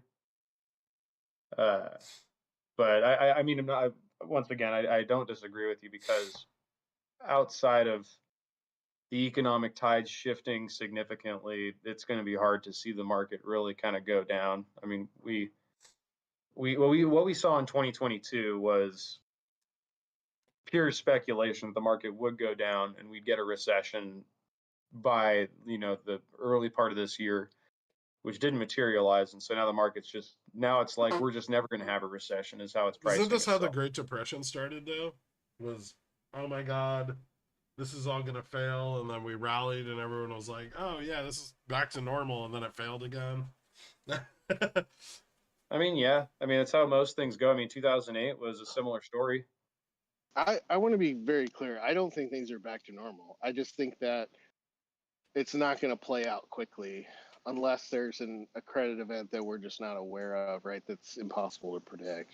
But I'm pretty sure 3 months before the Lehman Brothers collapse, Ben Bernanke was still concerned about the economy running too hot and inflation getting too high. yeah, I mean, I think we're kind of like in this Goldilocks period where everyone's like, oh, inflation's kind of coming down and nothing's blown up. And so we're going to get this soft landing. So what I think is going to happen is exuberance will continue throughout the end of the year. Then inflation will become too high, right? Because J Powell's a cuck. And we all, I think, should acknowledge that. Yeah. And then in 2024, right, we start getting more aggressive rate hikes, which nobody's prepared for. And so then, I mean, to me, an unforeseen credit event is much more likely to happen next year after it's clear that inflation is reignited. See, Okay. so I kind of agree. JPEG's been a cuck this year, but I think in the face of hot inflation, he's been very aggressive. And I think that's part of what I believe is the Fed just, unilaterally following the Phillips curve, and when making their assumptions. And if that's the case, then hot inflation, print over print, like we've had, with the indication that the next two prints are also going to be quite hot, may force more aggressive action from the Fed. But it's like, yeah, sure, but like we're all sitting here looking at the same data, probably less data than they're looking also, at. this is money market flows by manager. I think we can all agree it makes sense to hike 0.25 right now, right? I think it makes sense to hike like 2. Well, sure. But like we can all quibble over that, but they're all, they're so far off from that perspective. Yeah. It seems so clear here. And maybe we're just smelling our own farts, but I mean, the fact market's not pricing in the risk of a hike right now, which is interesting. So No. everyone looks at like that CME data, Yeah. right? And they're like, oh, that's like 97% chance. So, but really, what that is that's participants in those markets saying we don't think the Fed is going to hike, and we're very, very confident that they won't, right? And that's kind of the situation we had last June when the market almost fucking crashed because J Powell hiked anyway and he did another 7.5, right? And that wasn't priced in, into tips or inflation swaps, and then that rapid repricing can create a lot of volatility and equity and bond markets. Yeah. I mean, I would be pleasantly surprised if he hiked this week. I think he should. I think he should do will. more. I think the inflation data very obviously indicates not only the 2 hot prints we've gotten, but now like we've gotten the bleed over into supply chains so quickly due to energy cost increases. Like, I mean, my PPI estimate was aggressive, and it blew that way out of the water. So that means that, and it's going to be just as bad next month, right? Because it's going to be even worse. Like, oil prices oil's are even already higher, yeah. And so They've next gone up month, even next more month than we're they went up looking. last month. Yeah. Next month we're looking at like 4 or 5, maybe even higher. And we're looking at PPI returning back from deflationary to inflationary, and that's going to be both, right? And they're reflexive with each other. So, increases in PPI are realized with a lagging effect in CPI.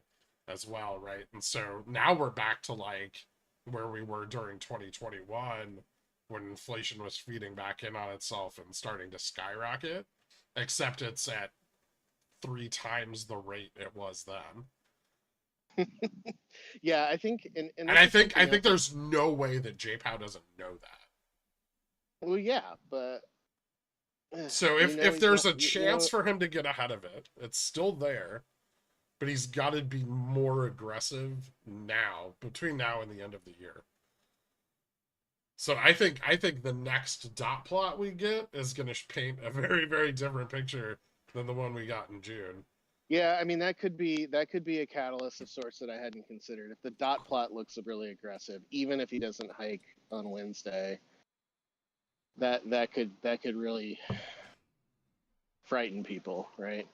Yeah. Because especially like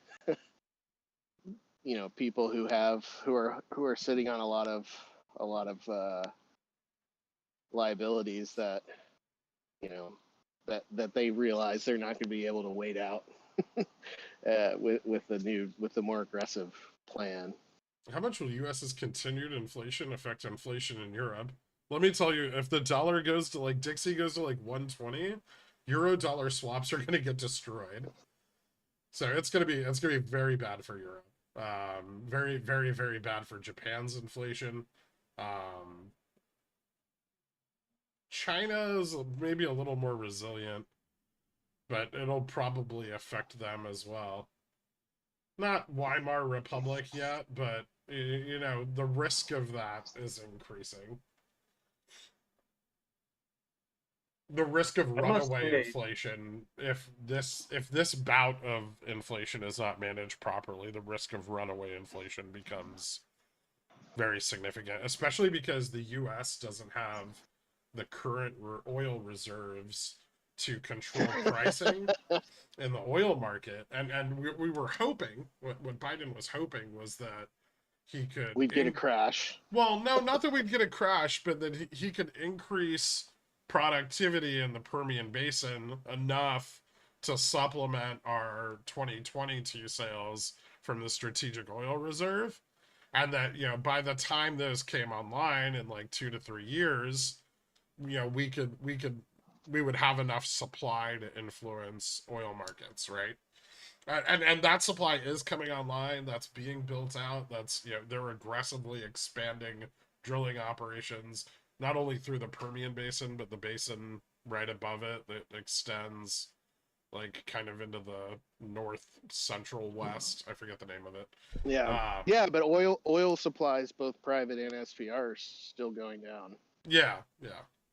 And then so Saudi Arabia and Russia are well aware of this, and they're continuing to extend their cuts and extend their cuts. Oh yeah, and they're absolutely. going to get their It's they're absolutely aiming what they're they're aiming to get their like $120 a barrel oil. And what that means for the US right now is that inflation is going to go much, much, much higher, because everything is influenced by the price of energy, right? Yeah.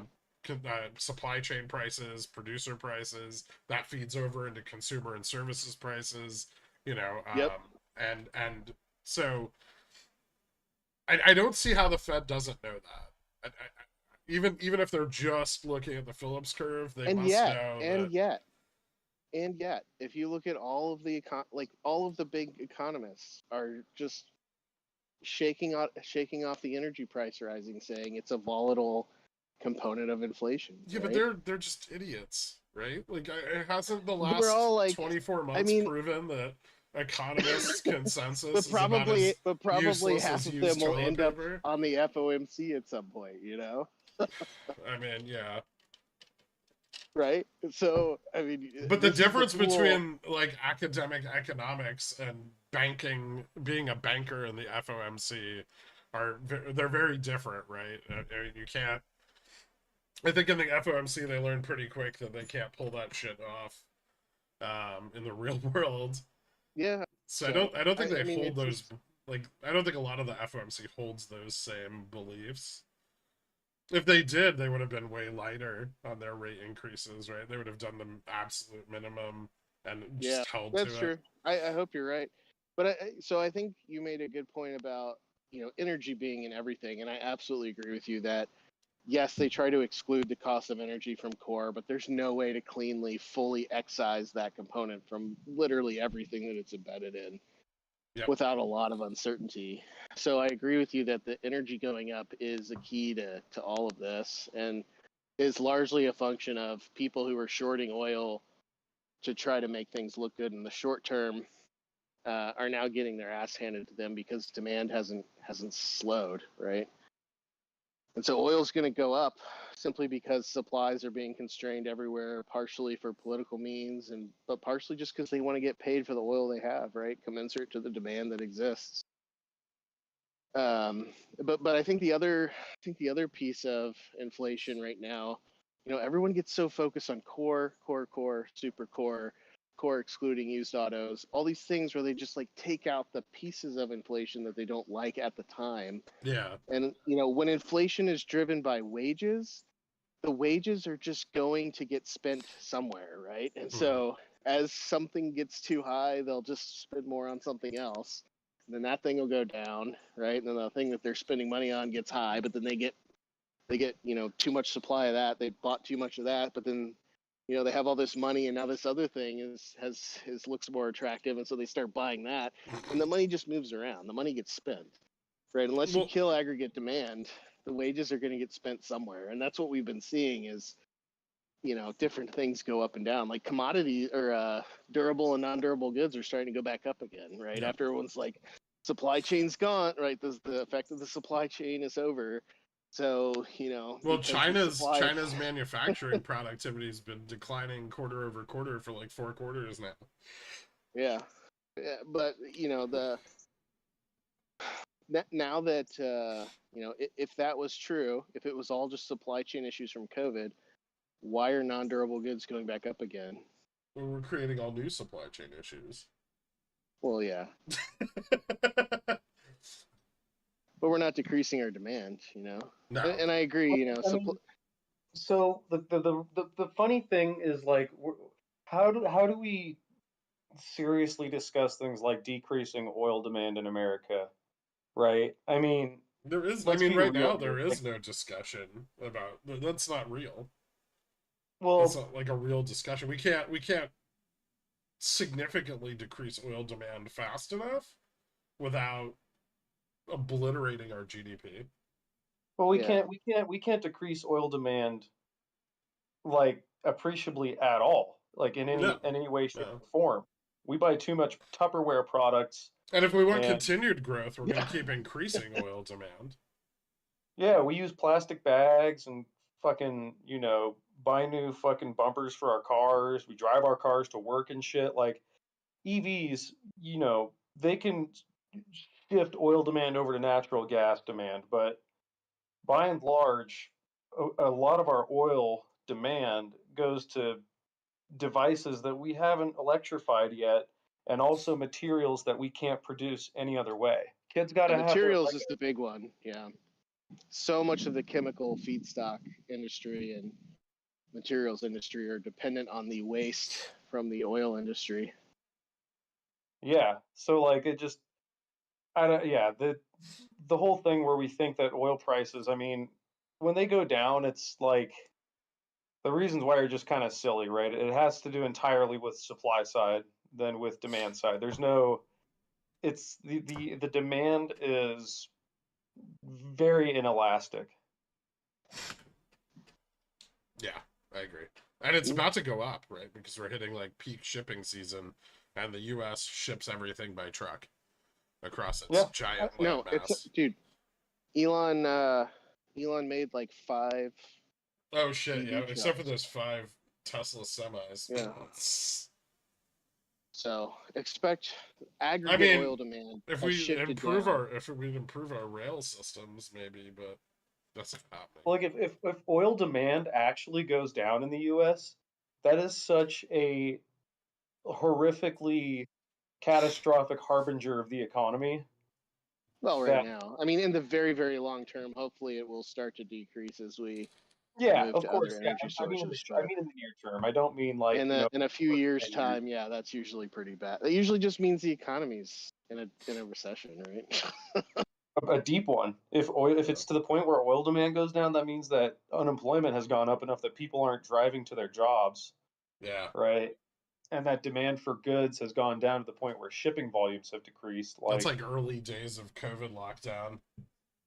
Yeah, and that's why like oil went negative. That was what happens when you see the demand for oil actually go down. Like it's it's funny. I don't know. But the thing is that's why oil always needs to be included in the inflation discussion. Because no, it's volatile. You just exclude it. Well, I mean, here's the thing. What economists say on Twitter and what the Fed does are two totally different things, right? The Fed is not going to Twitter to get their, or at least I hope, not going. Yeah, to Twitter you don't their know that at all. economic information. Maybe they are, but I have heard that's how they start every presidents FOMC meeting. say some really stupid shit. So I'm not going to say they're the brightest lights, but I think the data is it's compelling to the point where it's likely to motivate them to take a more hawkish stance. Now, to really get to the root of the problem with the Fed's approach, remember that raising rates to tighten credit markets is only a solution to inflation driven by overlending. And our inflation is not driven by overlending. Our inflation is driven by far too much money velocity, wages and demand. And to kill that, you need to destroy wealth or quantitatively tighten.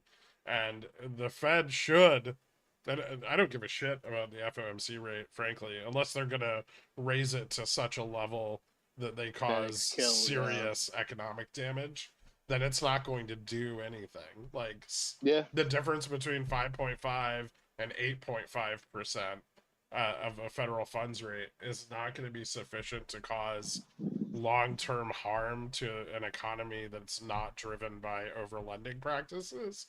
And overlending practices, like right now, banks are lending more than they did in the last 3 years because they're lending against foreign currency spreads where they're just making the difference. So yeah, but they also have to keep lending because they're underwater, right? Yeah. So they're incentivized to lend as much as they can. Like right now, it's easier to get a mortgage on a house than it was in 2022 or 2020 or 2019. Like, you just got to be willing. You don't even need a fucking down payment anymore, as long as you're willing to pay 7.5% interest and have a total cost of finance of double the purchase price of your home or more. But if the Fed were to actually move into more quantitative tightening, and this is where the banks become at risk, and the reason the Fed hasn't done this is because they've done everything they can to ensure that the banks don't fail, but there probably isn't a good option forward for the Fed or for inflation or the U.S. economy where we don't see some significant damage to the banking system, because the banking system got way too greedy on the free money and they need to be punished materially for it. And so quantitative tightening would do that, especially if they were to double or triple the rate of quantitative tightening. But I don't know if that's something they'll do. Yeah, it's a matter of changing the trajectory, right? I mean, but doing so, like you said, inflicts a lot of harm, and I mean, you could say banks got greedy and to some degree you're right, but like what happened in 2020, I mean, like deposits at banks just skyrocketed, and banks I agree that the banks didn't have a lot of other options. But they did have other options, and worse, they could have hedged the option that they took, which they didn't do effectively. So that's mismanagement. But yes, you're right. I will concede that banks didn't have a lot of choice with what to do with those massive depositor inflows. I mean, there could have also just not been enough counterparty liquidity to actually handle the hedge that they needed to pick up. And when I was looking at money velocity and money momentum, it kind of made sense, what they were doing during the COVID crisis. They basically saw the depths to which money momentum dropped and then just dumped enough M2 into the market to make up for that drop in velocity. And so you see like this spike down of like 40%, and then you see a spike up of like 40%. And so they were trying to stabilize velocity in the short term by dumping a bunch of money on the economy. And now, that money's just sitting here. They increased the money supply by almost 50%. And we've only inflated, just under 20%. So we've still got a ways to go if we're not really ready to destroy any money momentum. Why not just let a bank fail? It's not letting a bank fail. It's multiple banks that would fail. If one bank, if a bank that should fail fails, all the banks are going to fucking be at risk of failing. Yeah, we're back to 08. Like, banks need bailouts again if that happens. Not only that, the government has to assume huge amounts of liability due to the FDIC. Sorry, let all of them fail. We should have been doing that all along. The U.S. has always taken the incorrect approach to bank failures and large business failures by bailing them out. And the ebb and flow of a capitalist society is greatly benefited by letting businesses that have, become too big to fail. Capitalist Darwinism. Yeah. And the fact that we don't allow that to happen allows them to become even bigger. And their failures even more catastrophic. Well, it's crazy to me that after all these banks failed in 08, they just let them get bigger. They're like, all right, here's the solution. You guys merge, get even bigger. Maybe the plan is all the banks fail and everything goes into the Fed. The Fed becomes the only bank. Okay. Maybe. So I just want to point this out. So you said that the Fed members are probably not scrolling X for their economic outlook, but I think there's two members that I think are currently listening to this channel. Hello, well, Goolsby. At least they're listening. We hate you the most. We hate you the most, Goolsby. Fuck Goolsby. He's the son of a bitch. Who's that other guy who's not a voting member who made the market rocket 300 BPS that day? That's what I'm thinking. I think fuck that guy too. He's listening to us, and then Neil Kashkari probably is. Kashkari? Yeah. He's the only like hog left. There's infinite money at the Federal Reserve, don't worry. No, the Federal Reserve is losing money, which is a big problem. Like, it's fine for a central bank to lose money briefly, but the projections for the Federal Reserve to lose money over time are it doesn't look like they're going to be making or depositing money with the Treasury for the next like 10 to 15 years at this point, which is probably a big issue. I mean, isn't everybody's at some level? Isn't everybody's positive deposit at the Fed's negative deposit, or the Fed's liability? Yeah. So the Fed just holds the negative number. That's where money comes from. So I don't know how much of a big deal it is. I don't know enough about the dynamics of the payments to the Treasury. It's not a big deal for the Fed to lose money a little bit. It's just a big deal if the Fed loses a lot of money, especially over a long period of time. I mean, that just means that money. There's somebody's numbers getting bigger, positive, right?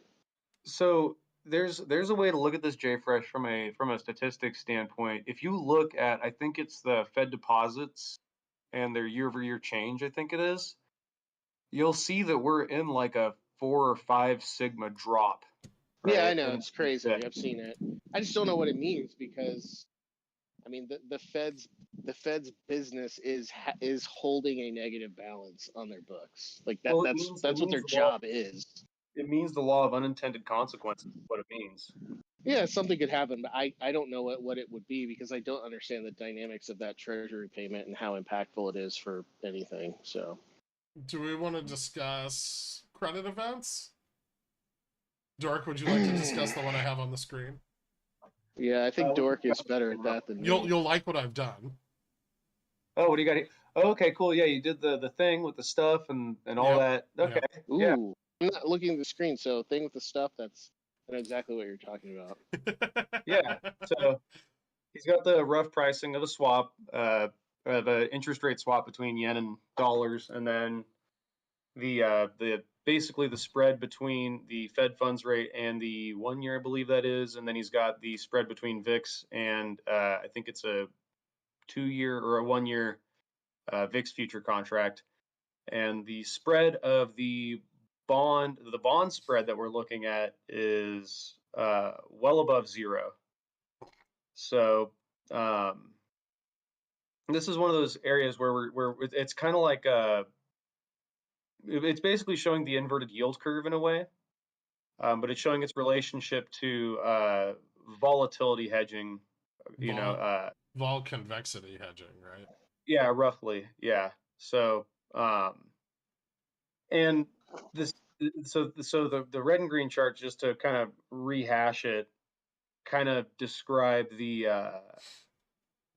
way that, like, when you get a de-inversion of the yield curve, especially something like a bear steepener, the amount of convexity that needs to get hedged on the vol side, blows up because everybody rushes into bonds immediately and they need to hedge.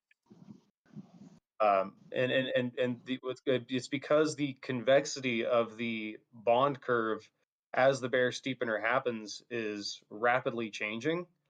So the amount of hedging they need to do on the vol side in the market also rapidly changes, and usually to the upside, because what's happening is people are buying bonds across all durations.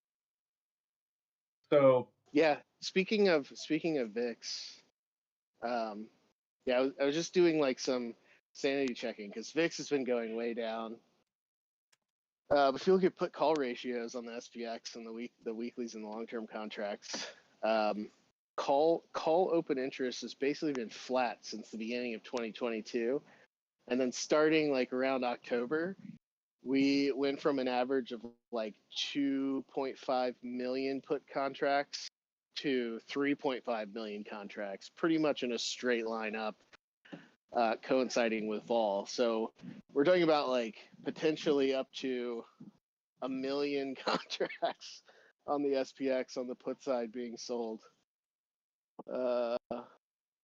Pretty excited about that when that unwinds. If the VIX convexity hedge unwinds, that'll be a lot of fun.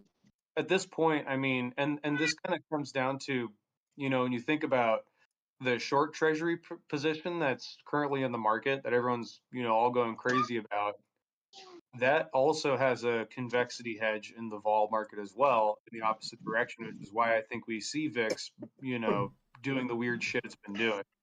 Just imagine 30% of the puts open in the market bought to close all at once. On Friday? I don't. So a lot of puts closed on Friday. Yeah. I mean, that happens every OPEX, every quarterly OPEX. It's quite large. What's interesting is that the dip on this one is actually lower for the first time since we started pumping short vol. It's actually lower than the June OPEX by a little bit. And so that's kind of interesting that we might be settling out on the VIX selling, which kind of makes sense, right? We're already getting our at the money IVs on SPX below historical volatility, which is already quite low, right? Yeah, So it could be that, and maybe that deceleration of VIX selling is gonna reverse itself all on its own. I don't know. Yeah, I think there's like a mean reversion type pseudo arbitrage that's really exposed itself when you have implied volatility below historical volatility. And I think it will be a self-correcting thing as, people take advantage of this time to basically go long vol at the money to take advantage of this, right? Just an Yeah. increase in VIX. I mean, you could do some sort of crazy spread too, and take advantage of the low Vega, but I mean, But even I think, something like Friday, though, where you have a greater than 1% move, I mean, that's going to do a lot of work on the historical vol, which is going to, push hedgers to buy more puts, right? And so having the actual realized volatility, I think, is what's going to be required to unwind the implied volatility, which, I mean, that's really only going to I mean, we finally had the meme 7 sell off hard, fairly hard. Apple's still frustrating, but we need a continual selling of the meme 7, and I think if that occurs for a couple weeks, that'll unwind the whole thing. But who's selling, right? AI.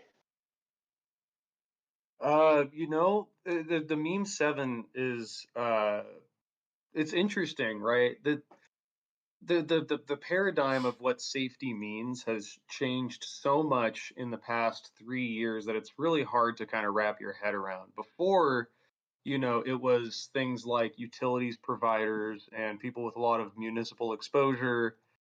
But now the flight to safety is to extremely large cap companies that are so ridiculously well capitalized that it's almost inconceivable that they could ever possibly face, monetary troubles or fiscal troubles. Um, and so that's why no one's selling them, is because everyone's thinking to themselves, well, Google's going to keep selling Google shit. Apple's going to keep selling iPhones, although Apple has sold off. You say Apple's being frustrating, but Apple's down $20 or 10% from its peak. Good. Like, That's it's still a down long a way to lot. go. It never had any business being up that high. I know, but from peak to where it is now, it's down 10%. So it's not like it hasn't sold off. But yeah, like Microsoft also down from its peak about 8% or so, 9%. Yeah, but if you look at it though, if you look at the meme 7, the money's still just kind of sloshing around between the 7. It hasn't really left. It's just not. There's not enough more money entering that it's all still going up. It's all just kind of sloshing around each other. I'm not super convinced that we've had any meaningful selling of the meme 7 overall as a cohort, even after Friday. I I think mean, volume Apple's. I picking think up on Apple. Apple's starting There's a to be volume sold spike on now. Google. Yeah. Volume spiked on Amazon. Volume spiked on Netflix. Microsoft. Like, I would love to see that trend Here's continue, where I think it gets but if really we get interesting. a face melting reversal this week on those, which could happen, right? I mean, there's been enough frustrating days where we see 3 of the 7 go up 3% or more, right? If that happens again on Monday, we're right back to exactly where we've been. And we don't need them all to go up. We only need like 3 of them to go up 3%, and the game keeps going. yeah. What happens when the They- 6 month returns on Apple net break even, right? I think you're gonna find a lot more sellers of the Mag 7 if any of them lose their 6 month returns.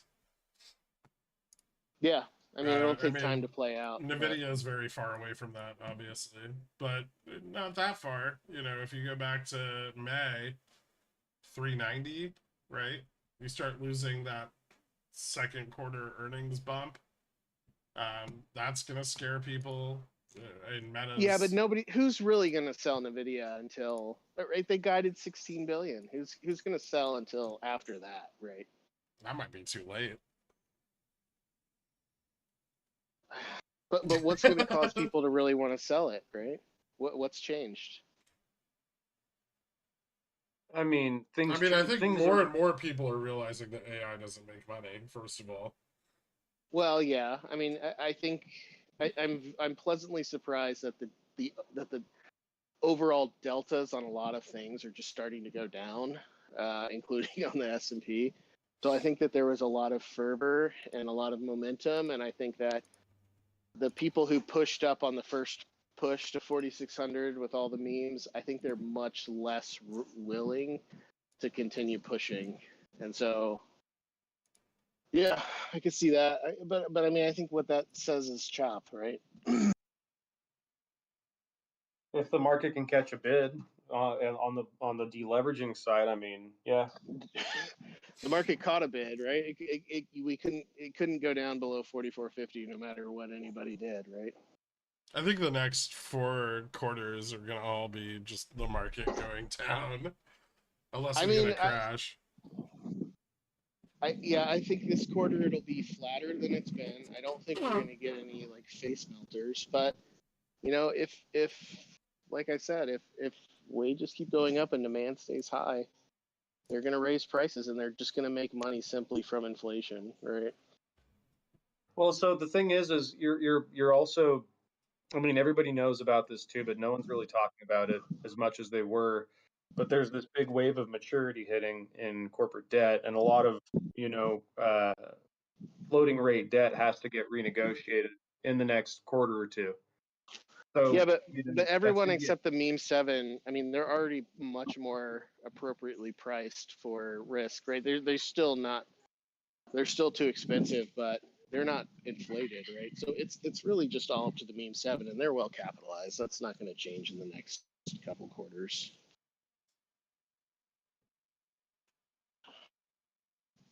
So yeah, I think it's unrealistic in the next couple months to think that the VIX side of it will deleverage, but certainly, I mean, I know Kirk has talked a lot about the carry trade with Japan. To me, that almost seems more likely to start doing something than the vol side in the short term, right? I still think the meme 7 that massively influences the vol side. Right, but I'm just saying, what's going to kick it off? Is it going to be the historical volatility going up because meme 7s start going down? I mean, it's more likely the thing that would kick it up would be people bailing in advance of a breakdown in the yen trade, right? Yeah, it's protection of balance sheets. That's going to do it. The Keynesian beauty contest. Like if we were right, and all of this was just like all of this pump from like March to June or July was just risk off, right? And then the risk is now off. It took a little while to bleed off the last of it. This should be it. Like the top should be it. Yeah. Yeah, okay, so I'll give you that. I think if you take into account this carry trade risk, and if people are trying to get ahead of it, that can have a cascading effect earlier than next year. We can start seeing that happen now. But if that doesn't happen, I don't think there's going to be anything else. I don't see save for like a credit event, right? That's really going to bring this down. Well, the beauty of the Japanese carry trade and relying on it as an indicator is that it is inevitable. Well, sure. There is no way to stop it. It will happen no matter what, because the alternatives are like Japan sacrificing their economy forever. Yeah, like it's so the thing is you know, and even then, if Japan blew up their economy, the effect would be the same, right? Well, you say credit event, but like when I hear credit event, I think this carry trade. I mean, like really, like if we boil it, the debt market down to its fundamentals, and like I'm not talking about home loans and auto loans necessarily as much as I'm talking about prime lenders and people creating, hedged portfolios that rely on borrowing from money markets to create these sort of replicating positions.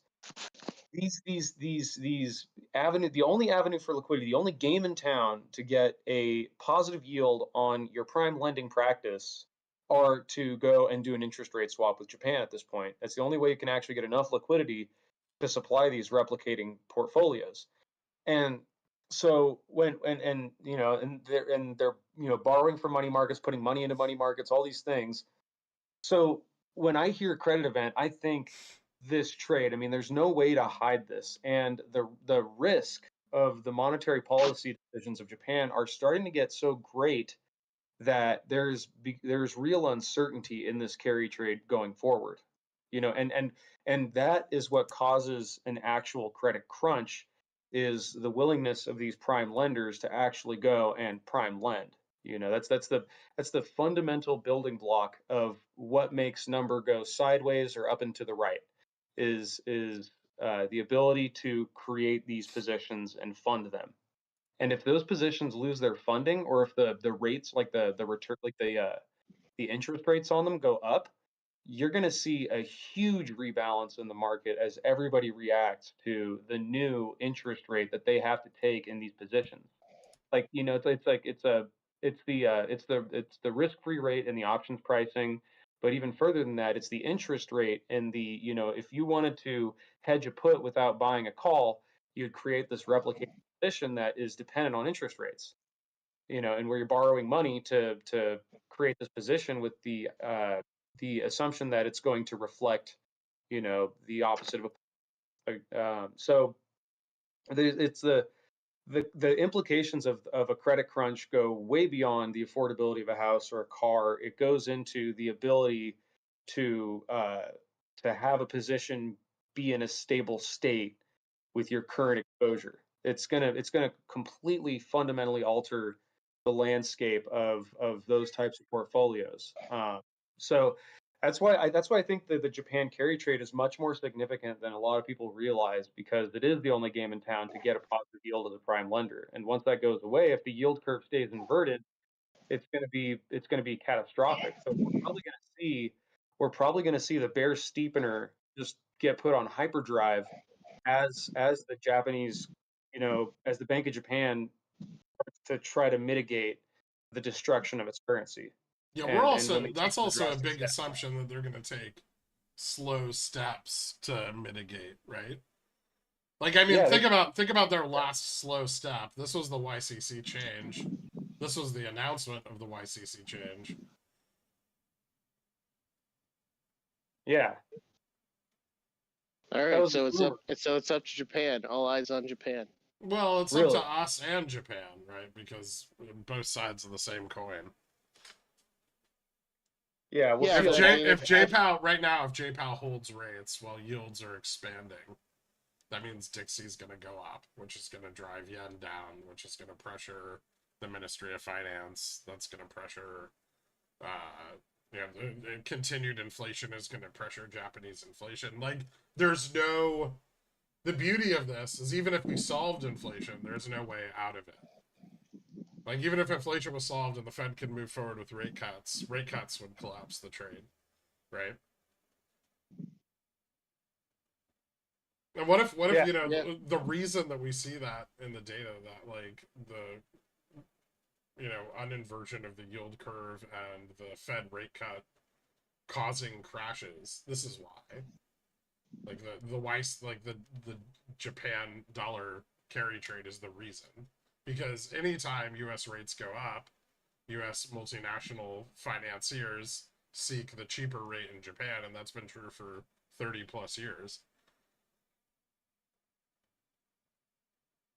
yeah. It's. I mean, our current monetary landscape necessitates this sort of for continued growth. It necessitates this sort of a structure. So whenever rates go up, I mean, and this is the most we've seen rates go up in a long time, and we haven't seen this for a long time, because it hasn't been necessary. The yield curve has been normal, and when it's normal, like, i.e., not inverted, you could just go and borrow short, lend long, like a regular old fucking bank or a prime lender. They all do that shit, and it works out. But yield curve inverts, all of a sudden you have to seek yield elsewhere from other, currencies whose yield curve either isn't inverted or whose yields are lower than yours, and also have the liquidity to provide you with the money you need to continue to lend. Um, so it's a very unique sort of it's a very unique situation we find ourselves in, and I think it is the primary catalyst for why things crash, like markets crash. At least since even you could even say the dot-com bubble to a good degree was caused by the carry trade Mhm. starting to fall apart. So it's just where we find ourselves now, and until there's major structural changes in the global monetary like structure, this is how it's going to work. This is sort of what fuels the boom and the bust between low interest rates and an uninverted yield curve. Then the reaction from central banks to invert the yield curve, and then the reaction by lenders to go and seek out yield at other liquid markets that have lower interest rates. It's the big circle, right? It's the Mac from Always Sunny in Philadelphia. The money just goes in circles. That's the circle it's going in. I love that the most brilliant comedians are the ones that have that boil down complex realities into just the most absurd truth. Let me Market just boil. keeps Let on me moving. let me boil something down for you, Jay Fresh. This trade is probably responsible for all of our increase in money velocity since December, October of 2022. Yeah. and Because this is remember, as this carry trade progresses, it increases the velocity of the money supply, right? Because the money is like you're having more individual transactions in order to push all of that capital through a foreign bank and then back into the market through subsidiaries. So it inherently drives the inflation that will blow it up. Yeah, I did think it was weird that on I think it was PCE, one of the hot prints and services were financial services. Mm-hmm. Very Well, hot. that's why Buffett went long all the Yeah. clearinghouses in Japan. Yeah. Yeah. Well, I mean, the question is when does it blow up? What kind of I time think we're frame do you expect close. it? I mean, I think before the end of this year is Yeah. probably has a very pretty high confidence. I mean, yen next dollar week. hit, yeah, yen dollar hit 148 last week. It did. 150s, Oh my yeah. God. Yeah, it One hit 148. Yeah. 150 is where the Ministry of Japan steps in and goes short dollar, long yen, right? And that starts to so when that happens, that starts to unwind the yen shorts, right? Okay, so And back then to JPOW and pausing. How does that raise Dixie more? Because well, because Europe raised. yeah, Europe raised, but the euros and Dixie's also a side effect of the economy, and if JPOW pauses, the assumption will be that the U.S. economy will continue to grow I at the see. projected Okay. rate. Yeah, whereas euro is contracting, like they're recessionary now. So Dixie speculation will blow up. Yeah. All right. So wait, so you're right. There is no way out of this because if he raises, Dixie goes up. If he Yep. pauses, Dixie goes up. Yep. And If if he he cuts, drops, he blows up the trade directly. yeah, then he cuts, he blows up the trade directly. I think since the knowledge of that became apparent to the Fed, they stopped raising at 0.75 and 5 increments. And I think that Yeah. was in December when the YCC lifted their policy control a little bit. And that was, that was largely responsible for the SPX price action back here, right? This was Well, I mean that's kind of in line. I mean, it's kind of like a perfect storm, right? So end of the year, it'll this be is where the YCC changed in December. yeah. So I mean, this is kind of the perfect storm, right? So this trade will likely blow up sometime by the end of the year, which is at the same time that it'll be pretty apparent that inflation has reignited, which will also be at the same time that we'll have had enough earnings to start to get a sense of, how much AI is going to improve productivity. And so then that paints a picture of, there's too much inflation. The economy is growing too slowly relative to inflation, and credit's going to dry up because the Japan trade is unwinding or is blown up. Can you So guys discuss thoughts on safe havens other than JPY? Japanese, well, Commodities. Japanese bonds after the fact.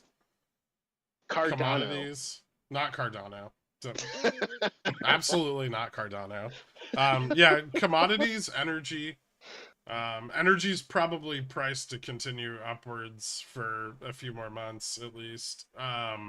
Nat gas is unbelievably cheap relative to where it should be trading. And supply is becoming less expansionary and more contained. So once supply introduction levels off in nat gas, we will probably see a significant repricing there. That'll also affect inflation. U.S. Treasuries, leading into any kind of credit event, should see yields spike quite hard from their probably about double their current level. So that'll be a brief opportunity. It may be very brief, but a brief opportunity. I believe right now cash is king.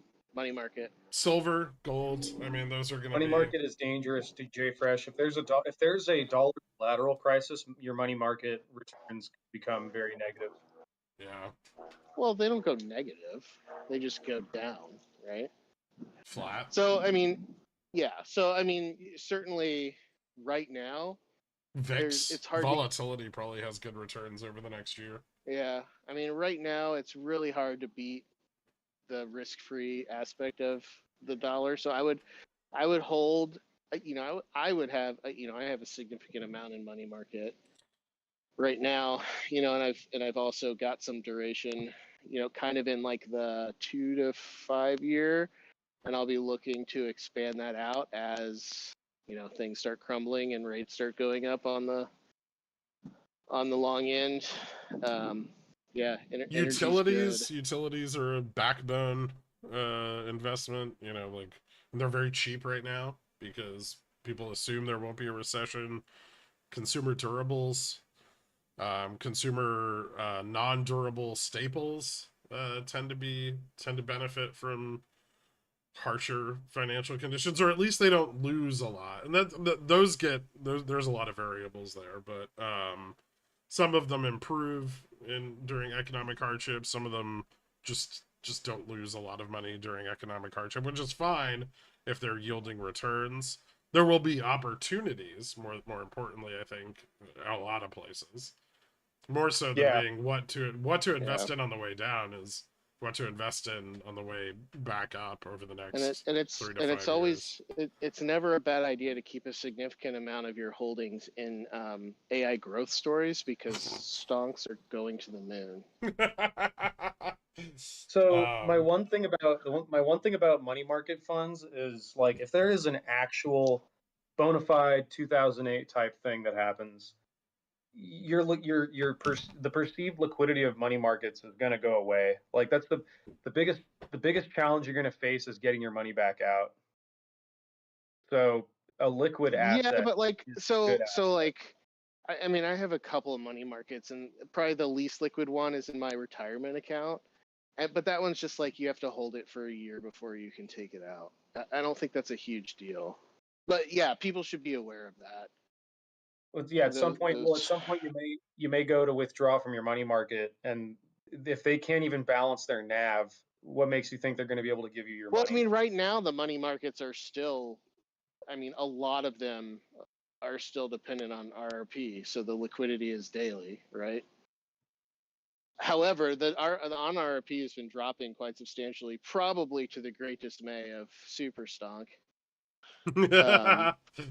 As basically the on RRP has gone to facilitate, upcoming reserve requirements for banks, but also just to buy the treasuries that the treasury is selling to refill the TGA. But most of what the treasury is selling is very short-term duration, and so the liquidity in money markets, obviously you can look it up for your own specific money market, but I don't think the liquidity is really that big of an issue right now.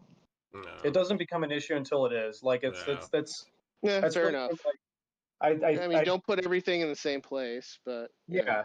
I like liquid things. I mean, and you know, I'm gonna, at the risk of sounding like a I got something wet for you. at the risk of sounding like a boomer and a conspiracy theorist and Peter Schiff.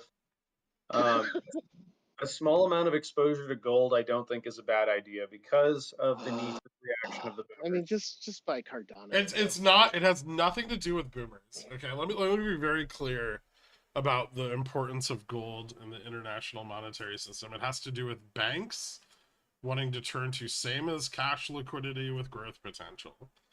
Gold is cheap. If currencies are falling and inflation is rising, they're going to turn to gold to supplement their leverage, and that is what drives spikes in gold. But they can be brief, and you know, they're not going to use fucking BTC, which is the most important but thing. it's just a commodity, right? So boomers will buy it and shit, and there'll be some fear, but silver probably benefits from that more, actually.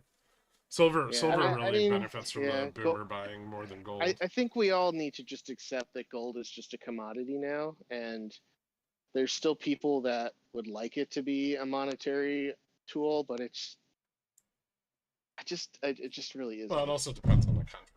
Some countries still use it as a monetary tool, so I mean, they're not important countries, but yeah. So just be careful with that. You're still just basically investing in a commodity. I mean, gold and BRICS, just so everyone knows, before they get too hung up on Peter Schiff, BRICS is still 7 crackheads playing 3-card Monte behind a 7-Eleven. So yeah, I mean, China's like fighting for their life right now. They're not going to introduce the world's next monetary currency. No. I think and Russia's really actually broke. I mean, they have a lot of commodities, but they're broke. Like, they have no money. We took it all. I mean, what are even the other letters in BRICS? Just the Middle East. Brazil, they don't even who we will absolutely invade if we want actual economic growth. So don't think the UAE or Saudi Arabia are above, you know, a CIA analyst maybe finding some weapons of mass destruction somewhere. Yeah. What is the I? Is it Iran? Probably. Yeah, I mean, it's India. India. Okay, well, India's a little better, but it's still Iran's part of it too, though. I know how you feel about this, Dork, but the U.S. dollar is still. Simp? I'm not a brick simp. You kidding me? No, he's not. But you're looking for the next best thing from the U.S. dollar. I think it's going to be the U.S. dollar. I think it's the rupee. I think it's just the yen. Maybe. I'm gonna get rich in Japan assets. That's my new thing. You're just gonna move to Japan? I mean, I'll see if that they'll actually let me sounds great. buy property. They have good food. Yeah, Kirk's gonna have to change his name to Gaijin. I'm just gonna change my name to Girkson. I mean, it's very, it's already there. I don't have to do a lot, and then I could just start every stream with, like, you know, Konnichiwa, and I'll get like a little anime. Like, don't go yellow face on a skirk. Don't do it. Don't go there. Yeah, I mean, I'm moderately over leveraged on long yen positions. I have like 25% of my net worth somehow exposed to that. I bet you feel great right now. I do. I feel amazing. I mean, it's gonna. The harder it goes down, the more it's just gonna rocket the other way eventually. But oh yeah, you're just trying to fuck out of the dip is really what Girk's been doing. Yeah. I've just been. Which is an important lesson. I've been buying like yen futures for 2027. Which is an important lesson that he's tried to teach us all for a very long time. That if you have a position that goes against you and it's a losing position, you just keep dumping money into it until it turns around. If you have infinite theta, it's not. Why are you talking about my Nvidia short and my yen long like this? There might be the meme of Jay Fresh holding this is my rifle, but it's the video. I lost that meme. I need to find it again. After track it down. after that second earnings where my hedge printed all of my losses on Nvidia, one call. Yeah. I opened a calendar spread on Nvidia for December. So the sold put expires in October, and I'm considering just buying it back because it's only worth like $150 now. But I figure I've got a little bit more time. I've But, got I mean, I've got an unreal number of Jan puts on it. Most of my like shorter dated nearer the money put position on Nvidia printed the last time we tested 400, and then I nailed the top of this drop too with more short dated puts. So I'm actually like, after struggling for quite some time up on Nvidia, and then I've so far not plowed that additional capital back into more puts, although it's very tempting. There you go, Gert. But I yeah, got it for you. the earnings hedge being that wrong was was very good. But I think anybody who actually did hedge that second earnings ended up fine on Nvidia. It was, but a lot of people didn't, unfortunately. yeah. I All didn't right. even play it. We wrapping up. I think we've just about touched down. What about our predictions for this Oh week? boy. Man, This one's a tough one. I already looked at the data. This one's really tough, and I was already wrong when the data looked better. So, I mean, we got a drop on Friday that was pretty dramatic, but I think my straight down theory did not come to fruition last week. Although we did end up down, so I'll give it that. But I won last this week, well, you always win. This week, Apple doesn't look great. The chain on Apple looks actually pretty bad. Nvidia delta neutral is starting to slump a little bit, so I think the upside is losing momentum, and that could start coming down. I do quite think that dramatically. Amazon, Microsoft, and Google all look kind of bullish this week still. Yeah, I don't know what's been going on with Amazon recently, but I think most people are expecting, like, Q2. I think in Q3, Amazon's basically going to carry like its entire sector. Yeah, it's gonna carry cloud compute, so yeah, they better I want to hear be. both your guys' predictions before I make mine. Okay, I'm Okay. getting there.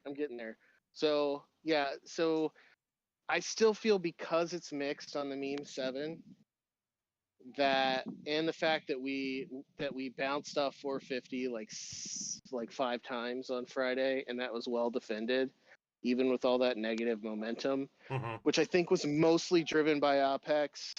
I think the short vol is going to keep it pinned, and I think they're going to at least go for flat this week.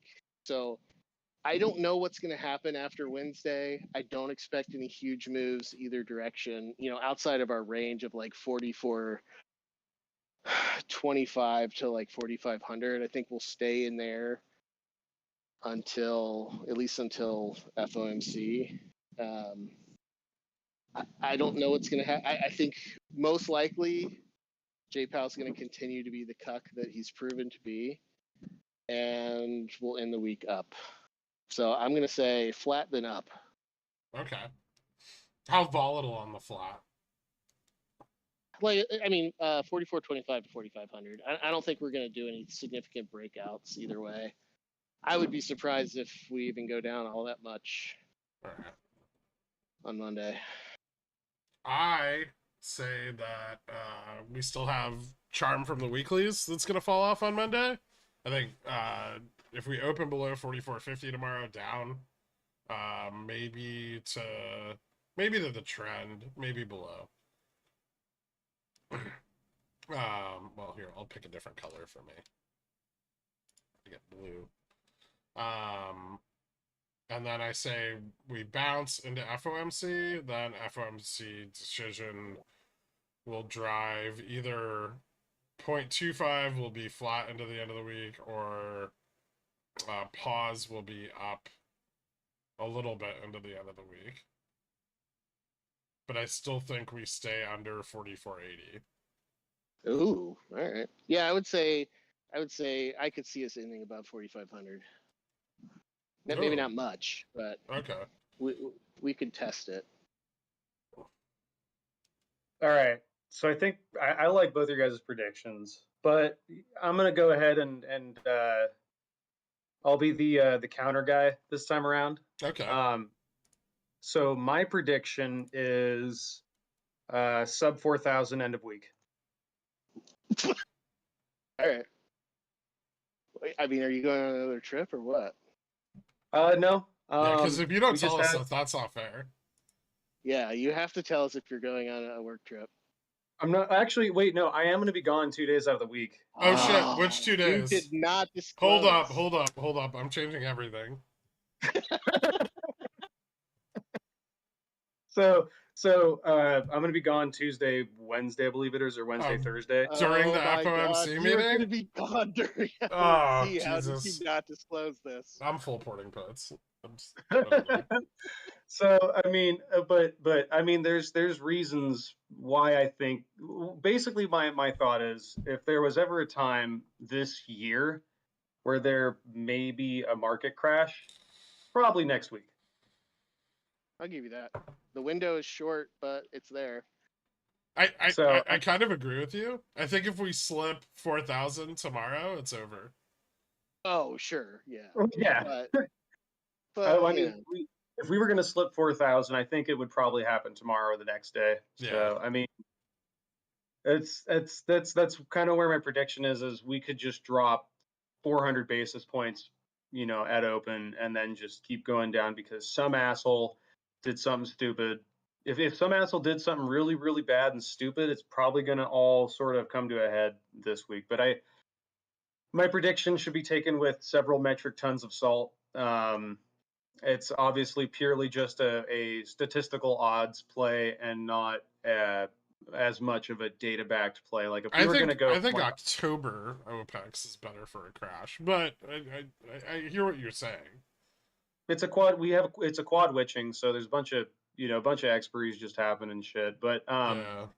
ultimately, if I was to look at the data and everything, I would probably come somewhere close to you guys. I mean, it really looks like we're probably going to be flat to slightly down, but at the same time, if there was a black swan event, in my personal opinion, it's probably going to happen next week.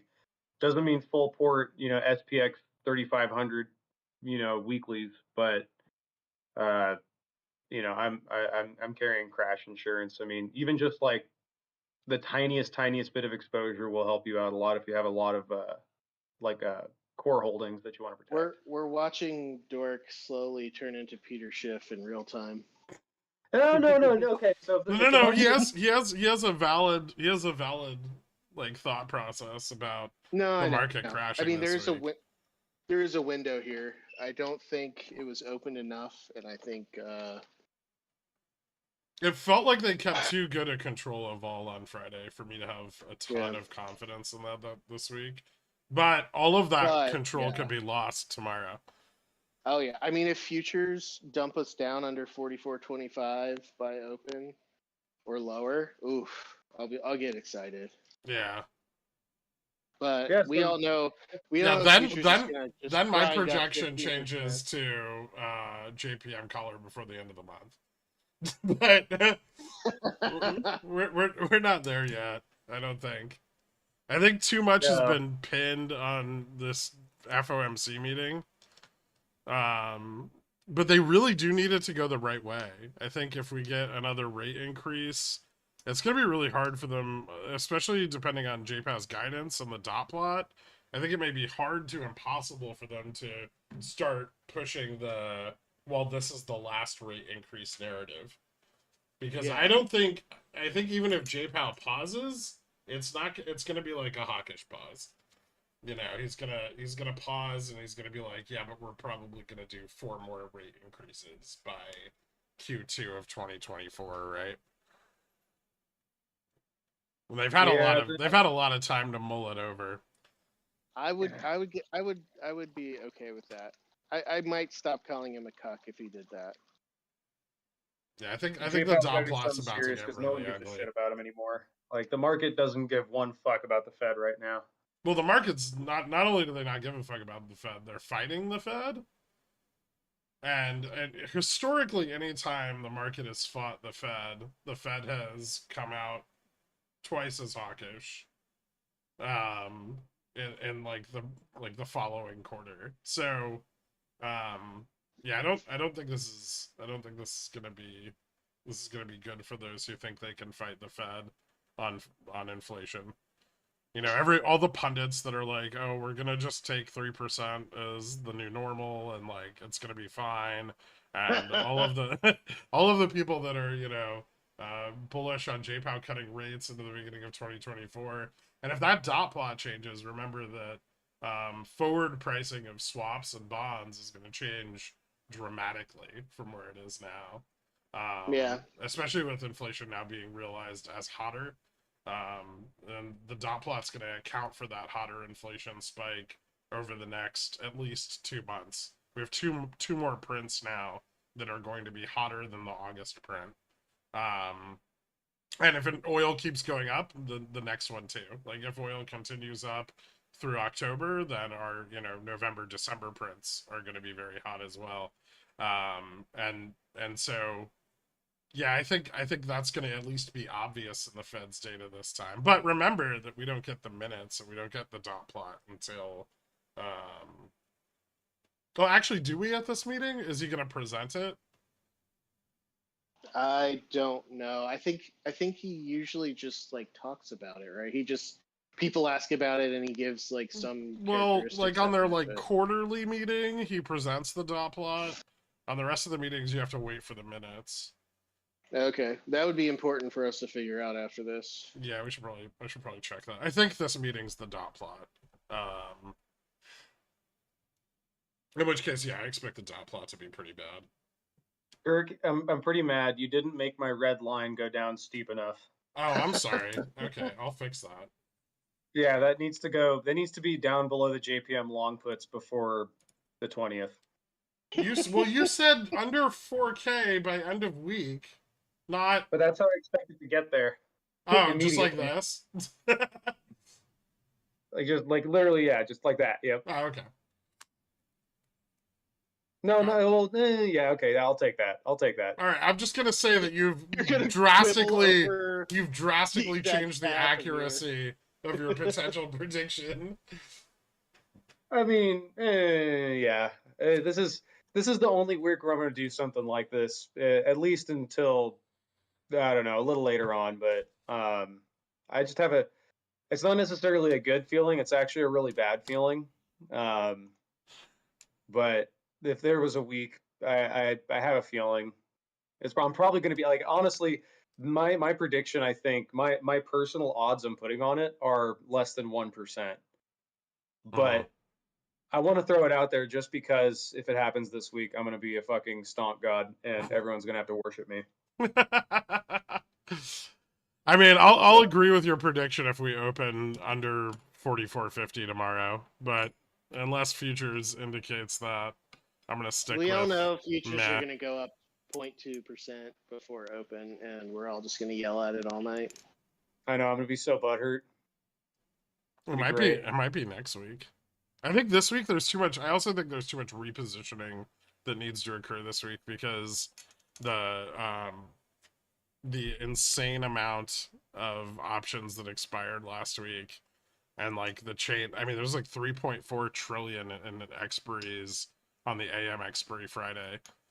I think there's going to be a ton of repositioning, and so before that occurs and before like SLD settlement is finalized, which is like this end of this month, I think there's still going to be a lot of chop.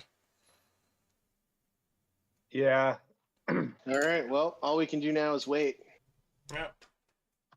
All right, guys. Pretty much. Thank you so much for tuning in. And you guys, thank you for coming on. Always appreciate it. Yeah, for sure. Thanks for having us. Yep, always good time. All right, I'll see you guys later. Have a good Yeah, one. talk to you later, bud. See you guys. Were there any questions that anybody had I can get to of consequence?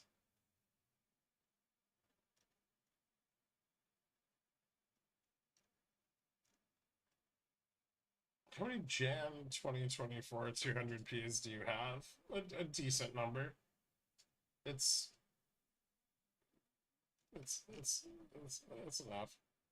Just puts costs in like fuck you, dork.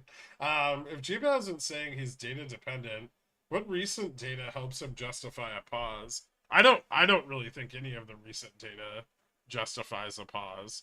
He could say that he's waiting to make sure with a third verification or a third data set that inflation is in fact climbing. But if he goes with that narrative, I think that's going to open a projection for a higher rate increase, right? So like, if he's going to say I'm going to wait for three super core prints to the upside, right? 3 consecutive super core prints to the upside, then I think we move away from the 0.25 rate and we go higher to 0.5 or 7.5. So I think if there is a pause, it's going to be very hawkish.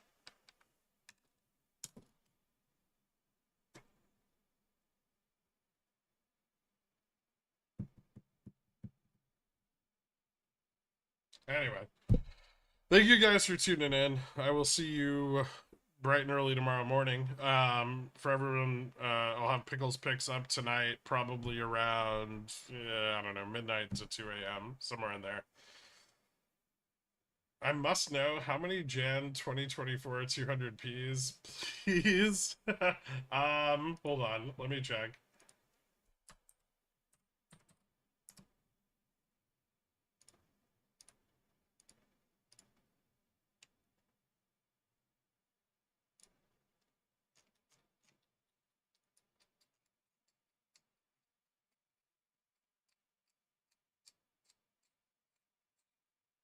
$350.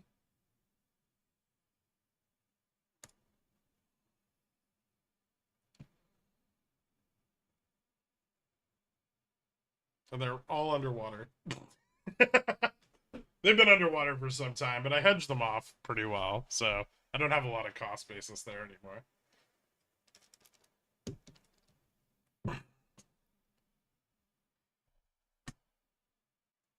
Anyway, thank you guys again, and I'll see you all tomorrow. Have a good weekend, everybody.